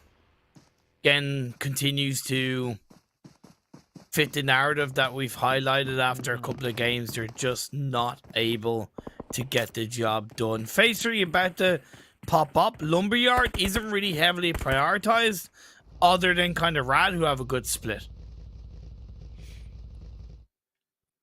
Next circle is about to shift already. RTG down to 2. KS Vito continuing to maybe loot up for some more meds, I might believe. And we do have a very hard shift to the southwest. Do have some water in play as well, so that does limit the amount of land that's available in play. But this area of the zone has probably one of the most amounts of compounds just scattered throughout the circle. So we could see a lot of teams, if they all manage to find a compound of their own, we might have a very high player count coming into this third. Is this the third circle or the fourth? It's such a small zone already. The third circle. Okay. It's looking like the fourth because there's so much unplayable water in this area. But yeah, I think this is the third circle indeed. CONQUEROR, after eliminating headquarters, they put themselves into a compound on the coastline and they're being rewarded for that. Twisted Minds still have a bit of a split, which might bite them in the butt off this circle shifting heavily down south. The Mind Weapon now eking in through the northwestern edge of Potato Hill. Rico Infinity. This was the team I did predict to just win. Wait, did you predict a team? I don't think you did. Wait, no, you did. Nigma Galaxy. Yeah, I did. I said Nigma. Yeah. Right. So we got Rico coming in from the west side, and Nigma Galaxy, a more central position heavy team. It is not a surprise because they do start the game in a very center position, so it plays out to their play style. Nigma Galaxy in a good position. Rico Infinity sweeping in from the southwestern side now. Nice split by Nigma. They're not too scared to spread out a little bit. I hear you giving a deep sigh. Do you have a different opinion? Yeah, just no, more off Rad because I saw them in the elimination feed lose a player to Twisted Minds, and I highlighted their spread around Lumber Yard on the previous circle, and I get that it's shifted far away. But I just don't think this is the right phase to go for a big push into the circle. They could easily have played the edge, right? They could easily have used that spread to get information between the northeastern edge of the circle and the direct eastern edge of the circle and played in slowly that way. And it kind of continues to play on what I talked about them at the start of the broadcast, that they're not a bad team, they're just not really showing anything that screams, whoa, these are top contenders. Last player getting taken down right there by a third party from distance. Oh, Nigma Galaxy actually doing a preemptive rotation. The circle's just about to split or shift, and they're already rotating dead center and just predicting. We're not even predicting, just through game understanding of where the circle could go, they immediately have a pre-rotation into the next zone, and they'll beat out the Twisted Minds to this location. By the way, ZD from the 1 million still alive, still in Military Island. This is the best kind of circle shit for him because he can just swim into the water and play on a very southern edge and just kind of have a nice Sunday swim, wait, and hopefully grab himself a good result. Nobody's really going to be looking that heavily south of the water at this stage of the game, so a good opportunity for 1 million ZD to possibly pick up a couple of extra points unexpectedly for his team. Nigma Galaxy now having to mount the defense against the Twisted Minds, but Twisted Minds need to be wary of their flank still, as there are a few teams not yet in the zone that might come from behind. And Lord with the M16 full 6x, good taps. Come on, Van Kid, you should know where the angles are hitting you from. Laying down in the open, not the play, but Twisted Minds, ooh, they're getting dangerously close to the side of Nigma Galaxy. I really appreciate that for Nigma, that they're not tunnel vision by Twisted Minds right now. Yeah, I'm not saying that they've absolutely got this defense against Twisted Minds secure, but the fact that they're looking in opposite directions and understanding their exposed side and dealing with that is definitely a positive. Molly being thrown up by Roos to stop Twisted Minds from pushing forward on one side of the buildings. I like that. Clears one side so he can move on over to the right and protect with the rest of his team. This is some really clean defense from Nigma. Great suppression coming through, and with NASR now following suit from behind, Nigma Galaxy might be able to smell a third-party opportunity. How are Twisted Minds going to deal with it? They're actually going to push forward directly into the building. They're taking a risk, but it creates some space against NASR. I like this reaction from Twisted Minds. Definitely the right play. Instead of trying to fall back to engage the team that just arrived, Nigma Galaxy will be so prepared for a counter push, but the counter nade, Ralph getting the knock onto Destiny. Yeah. And you can see right here, Twisted Minds need to mount a defense now, and their one player Vigors in the back is not able to help because of that third party coming in. Rokas getting out of the shack in towards the house is definitely important. Kaido goes down as well, so Rokas is kind of left on his own in around the shack, and the best thing, oh no, NASR, I saw the nade, I saw the path line, it's going horribly wrong for Twisted Minds, and now Nigma Galaxy gets rid of one team, replaced by another, and they're dealing with it just so well. And knock on the Hassan. Miracle gets knocked by Freak. This is a freaky push. It's Freaky Friday. It is indeed. No, it's Freaky Thursday as Nigma Galaxy defend. They take down NASR. Nigma Galaxy, 7 eliminations now. They did lose Hamodi though, but that's quite a lot of points gained for just sacrificing one player. Actually, up to 8 eliminations in the circle. We're heading down south once again, and Vigors might do the same thing that Leedy is doing, which is just take a nice swim and chillax for a little bit, as half of the circle, or maybe 40% of the circle, coming into circle number 5 is in the water. Look, guys, I said it already in the previous game. I'm only one man. There's only so much I can do. My power just isn't that good against the might of Zute. That's all I'm saying. All I'm saying. It's like the yin and the yang, right? Just as the circle represents the yin and the yang of water and land. It's the way me and Zute work. Is sometimes the yin gets the better of the yang, and sometimes the yang gets the better of yin. I don't know where I'm going with this, but either way, the circle is tough. It makes sense why when I'm with Highland, the circles are just doubly worse, because we just both got the bad mojos going on. But exactly. Rico Infinity also down to 3 players, just like Nigma Galaxy. But I feel like Rico has a better circle control on that western side. Nigma Galaxy still has to kind of fight their way in, whereas KONQUEROR, they have the only hard cover compound left in play, and they have 4 of 4K Esports. Trying to hold on to that eastern side with Nigma Galaxy, Falcon, and the side of Revolution kind of coming in. Revolution, though, taking the water route. Revolution have 2 players, though, so they could be dangerous. They actually have 3 players. One is right on top of another, but 3 players are still alive for Revolution. You can see they're actually right behind that boat. No. YaLLa? That's a different team. That's Twisted Mind. What? Sharing. Oh my god, no way, you're dead right. Yes. That's beautiful. That is so beautiful. Well observed indeed. YaLLa kind of knocks themselves out, but it's at the benefit of wiping out Twisted Minds. Or sorry, the Mind Weapon, should I say. Falcon, Yusef, class player up. A little bit of health left alive while 4K do what they can to hold on to things as Anaconda. He clutched up 1v4 in the previous game. Seems like he somewhat clutched it up once again. Go for a revive onto his teammate. Oh, we have 5 teams now in the water. We have 1million. We have Nigma Galaxy. We have Twisted Minds, and we have Revolution. All deciding to take a light swim. Oh, and Falcon, of course, from Yusuf. So, and the circle is in the water just a little bit once again.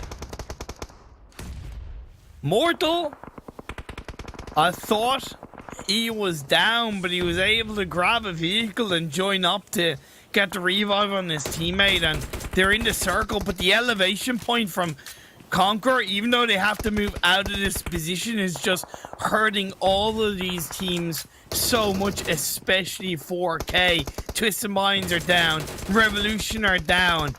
ZD of the 1 million, all the while just staying alive inside the water as YaLLa trying to deal with Rico with the help of Groza from CONQUEROR. The third party comes out to play. This is nasty by CONQUEROR. They're taking free shots at everyone. Everything and anything they see, they are able to touch as YaLLa down to 2. And that is it for YaLLa. We're down to the top 6. Rico Infinity, the strongest team left on land besides the CONQUEROR Iraq team. And I don't think Rico Infinity has any hard cover to play with, as they might be sending one player into the water as well now. It's kind of half water / half land. It was with a vehicle as well, so Ada has a little bit of hard cover to stay prone down. You can see he throws out his smoke, repositions his buggy. That's some really healthy stuff from Ada. There's still no guarantees, as CONQUEROR still has the elevation point against the rest of Rico outside of the circle. Lord from Nigma still alive. ZD of 1 million still alive.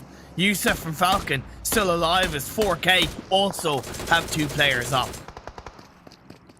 The amount of shell casings around the CONQUEROR Iraq team must be insurmountable. They have taken so many shots from that compound for the entirety of the game almost, I feel like. And they have 8 eliminations, 9 eliminations as well, so they've been putting in mad damage from that position. 4K doing the best they can right now to just hold on to whatever cover they can, just throwing whatever smokes and staggering it all out and using the vehicles as cover. Rico Infinity, the last 2 players are going to try and push on in onto Ida's established position. Good timing from the last 2 players of Rico. Leaving until the last second was always going to be important. Again, no guarantees. 4K being aware that their position is actually a little bit exposed from the members of Rico allows them to stay a little bit more defensive. And they gets choked out. Last player, Nigma, goes down. This is some really clean play from CONQUEROR, 4K, and Rico Infinity. Yeah, Rico Infinity just really showing their experience. You mentioned it. They rotated as late as possible, because any earlier, some of the CONQUEROR players might have caught sightlines using that rooftop, but they came in last second just as CONQUEROR had to get off, and Caliga with the 2-pointer.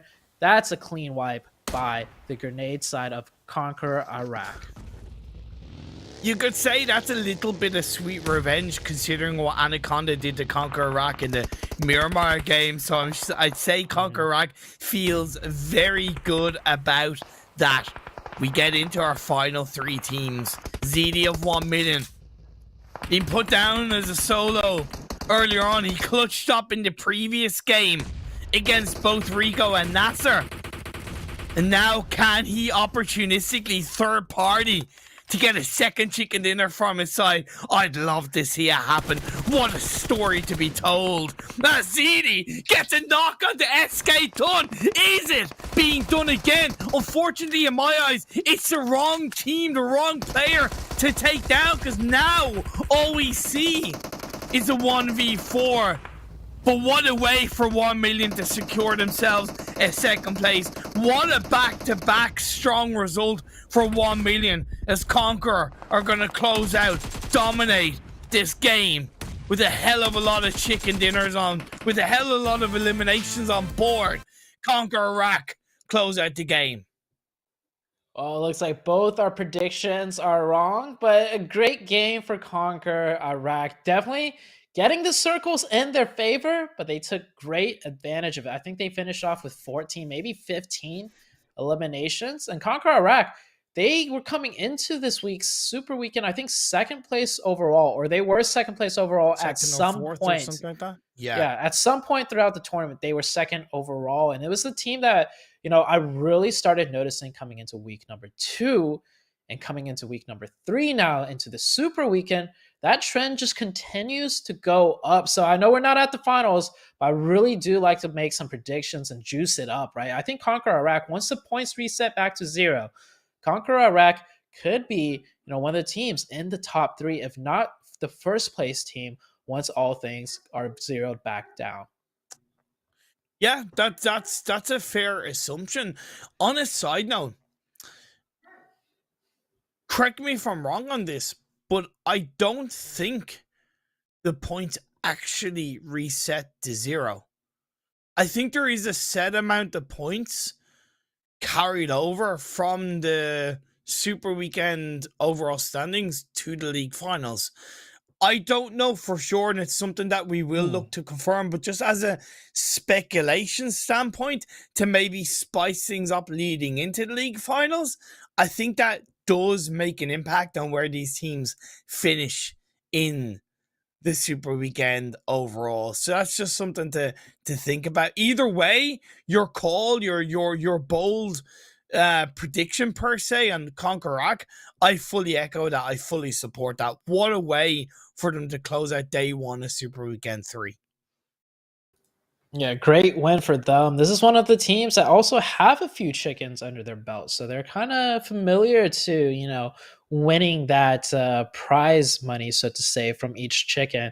I'm looking at the overalls right now, and yeah, besides Conqueror, the only team with more chickens is Rico Infinity, which unfortunately did not secure a single win today. Nigma Galaxy showing their consistency, getting 11 elimination points and 6 placement points. That's a good finish by Nigma Galaxy still, even though they went out a little bit earlier during the stages of that game. 4K, 12. At the start of the day, that would have been ahead of the average points per game, and it technically was. They didn't have the worst day in the world with a 14-point game and a 12-point game, and the 7 wasn't bad, but unfortunately, in the middle, it was a gooey middle of 2 0-point games, and that hurts them massively. I think the 12-pointer is a good recovery, but it simply needs to be a lot more. I agree. They need like 2 chickens the next day, plus a little bit more in the other 3 games to kind of just balance things out to catch up. And I think that's just too tall of a task, honestly, for that team. And headquarters, of course, this is the first Super Weekend, and I think this is it. That's the end of the line for them. There's not much more that they can do. And I'm looking at the Mind Weapon. The Mind Weapon iKURD. What is it? Technically, with 10 games left, they could pull it out. But it's just with the way they've been playing in the Super Weekend. It's not just this first day, right? We are taking a look at last week's Super Weekend as well. They just can't perform in the Super Weekends. And I think with that being said, even if they had another 15 games, if they could redo today, but knowing the kind of mentality that they have and the way they kind of crack under pressure, I wouldn't think they can make it into the top 16 by the end of this weekend. Yeah, that's harsh, but I think there's a genuine, reason behind that you've pointed out already, and yeah, they again, a little bit similar to 4K. They came into today's games needing an average points of 7 per game. They have not hit that once. 5, 6, 2, 0, 2. Like that means they're heading closer towards that 11-point average that the likes of 4K and headquarters needed coming into today's games. And arguably, to give credit to 4K, out of the 3 teams that we're looking at chasing down that non-moving target, 4K have done the best job today. They've done the best job. It hasn't been enough, but to give them credit, they've done the best job out of the 3 teams. Yeah, I think 33 points in 5 games. It's not bad, but it's just not enough when you miss 2 Super Weekends to begin with. And they're chasing a team down, by the way, that has only had 1 Super Weekend. But that team of Triple D averaged more than 11 points per game, something like that, something wild. So it was over 10. It was over 10 points per game. Yeah. Okay. quite wild indeed. Like, you know what else as well, Zute? Our fantastic sponsors, Oppo. Upgrade performance and upgrade fun. Celebrate your winning spirit with the brand new Oppo Reno 6 series. The designated smartphone for PUBG Mobile, Middle East, and African esports across 2022. I'm excited to have a look at the overall standings as well, because even though, yes, so many of these teams are secured for the finals, you know, you highlighted CONQUEROR, for example. They were able to end today overtaking Nigma Galaxy into third place. They're closer to NASR. Yeah, right now nobody's really anywhere near Rico, who's on 420. Nice. That's a blazing kind of score. But I think CONQUEROR have had a hell of a showing to end today. Yeah, CONQUEROR did really well. And also, Nigma Galaxy, they're back. They were at one point second place overall, right? No, third place overall. Yeah. They went from 14th in the first Super Weekend on the last day of the first Super Weekend up to third. And then they dropped down to the second half of the leaderboards at some point. And I think they're finally just kind of returning to form. But it's not even like oh, they're back, they're getting things worked out. But it almost looks like they just were always there. They just decided to do other things. So it's like it's a very confident looking Nigma Galaxy team. YaLLa have probably had the most disappointing game. They were coming in disappointing day. They came in second overall, and they've dropped down to fifth. Again, maybe they're trying different things. We can only kind of presume that's part of the process. But the second half of the standings, RTG 121 and 16th. They're now only 40 behind Triple D. The 1 million off the back of two fantastic games have been able to overtake Dunak quite comfortably. And Rad, they're on equal points as Dunak. So tomorrow they should easily overtake the team to make it into 13th. I feel like with the way things are going for the Mind Weapon, 4K, and Headquarters, that this top 16 we're seeing right here is going to be the top 16 heading into the finals. Triple D will be the team that makes it in off of one Super Weekend alone. But I mean, they crushed it that Super Weekend, so we have to give them credit for just crushing it there. And hopefully, maybe I'm getting a little bit too far ahead of myself, but hopefully heading into the finals, that Super Weekend performance they had is going to be the same type of performance in the finals. So 90 points are required by the Mind Weapon.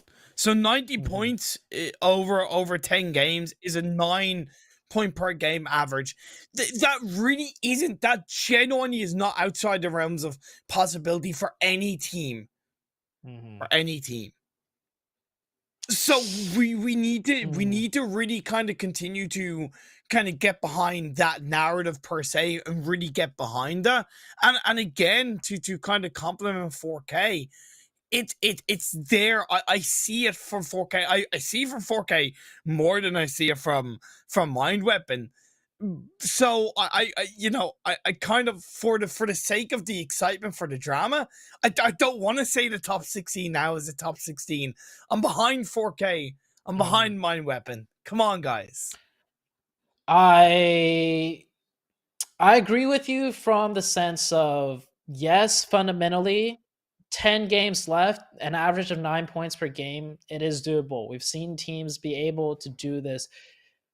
If it not were for the fact that we just see how the Mind Weapon plays in the Super Weekend, and it's like they're not making execution errors. They're making decision errors because they're just cracking under pressure. And like the Mind Weapon, they finished this week's league second overall. You don't just finish second overall in a league stage just because you get lucky. No, you do the right things. You know how to execute things. You make the right decisions, right? So it's just that Mind Weapon is just missing when it comes to the Super Weekend. And I don't know, maybe there's going to be a huge pep talk tonight for these players, whoever's leading the team. If they have a coach, it's quite apparent that the only problem they have is they're just cracking under pressure. But the fundamentals, the skill level of the individual players, the understanding, it's all there. Something just needs to click, and maybe they could turn it around coming into the second and third day, and we might see them make that miracle run.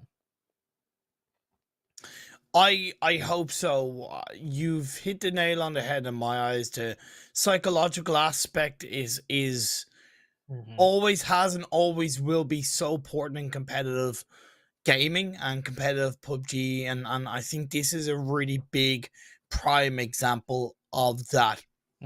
Get out of your heads even, right? Stop overthinking things, Mind Weapon. Just play confidently. Have that pep talk. Whoever is the IGL, lead out of game as well as lead in game. Yes. Pull out a Nigma Galaxy and come into tomorrow swinging. Please, we are all behind you. Other than that, it's time to say good night, good evening, and thank you for tuning in to today's broadcast. It was full of so many epic moments. That was great. We'll be back tomorrow. Great. It was. We'll be back tomorrow at the same time. Don't miss it. Have a good one.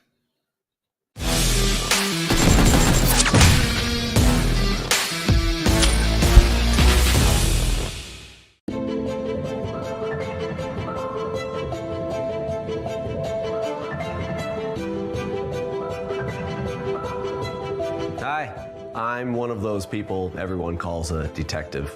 Of course, I'm not the only detective around here. There's also our information analysis system, the Banpan information system, and our many community volunteers that speak different languages from all around the world. We can use the Banpan information system to find information related to cheats from the vast sea of information.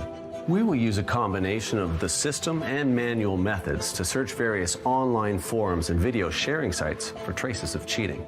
We will also work with our defenders of security in PUBG Mobile from all over the world to search for and destroy channels used to sell cheats. Fortunately, many players have joined our team.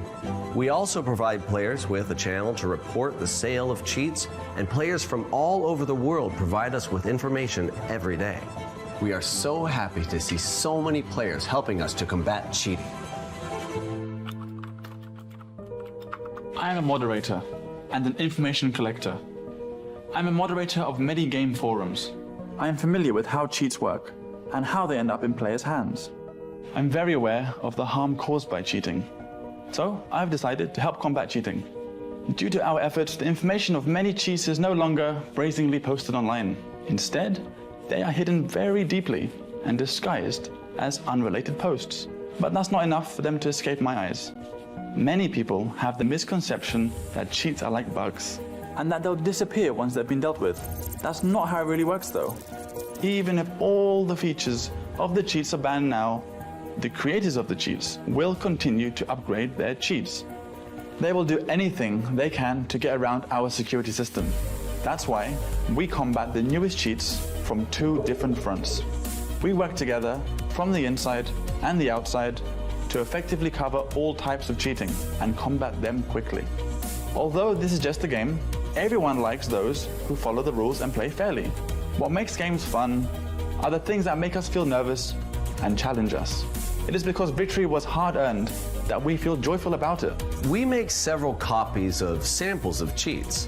One copy is submitted to the security team so we can study their operating logic and enrich our AI identification strategy to update our defense system against new cheats in a timely manner. Another copy will be kept as proof to punish the people who develop the cheats. The moderator just sent over a sample of a new cheat, and I want you to take a look at it. Let me see.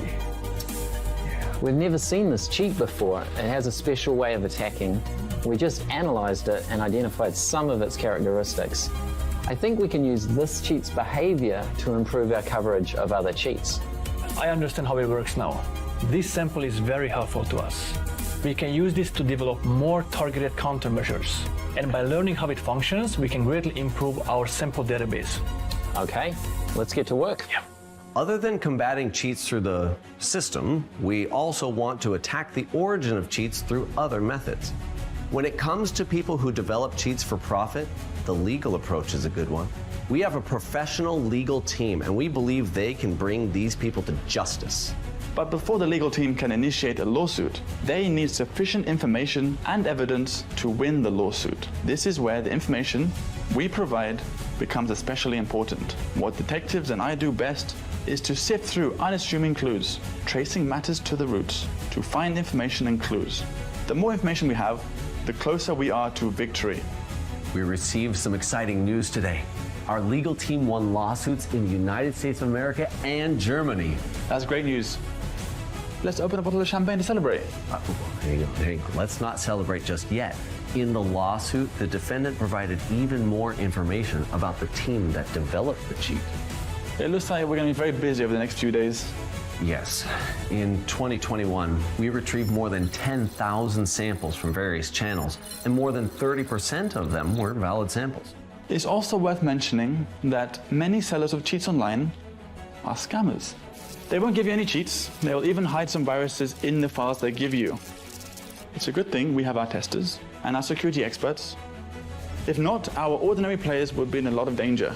In summary, we're very proud of our work. We feel like we're rangers who search for clues about enemies from the shadows to deal them a swift and deadly blow. Please allow me to promote the security community. We welcome all volunteers to join our security community. Join our fight against cheaters and ensure all players have a fair gaming environment. We are part of the PUBG mobile security IT team. We fight to create a fair, competitive environment for all players.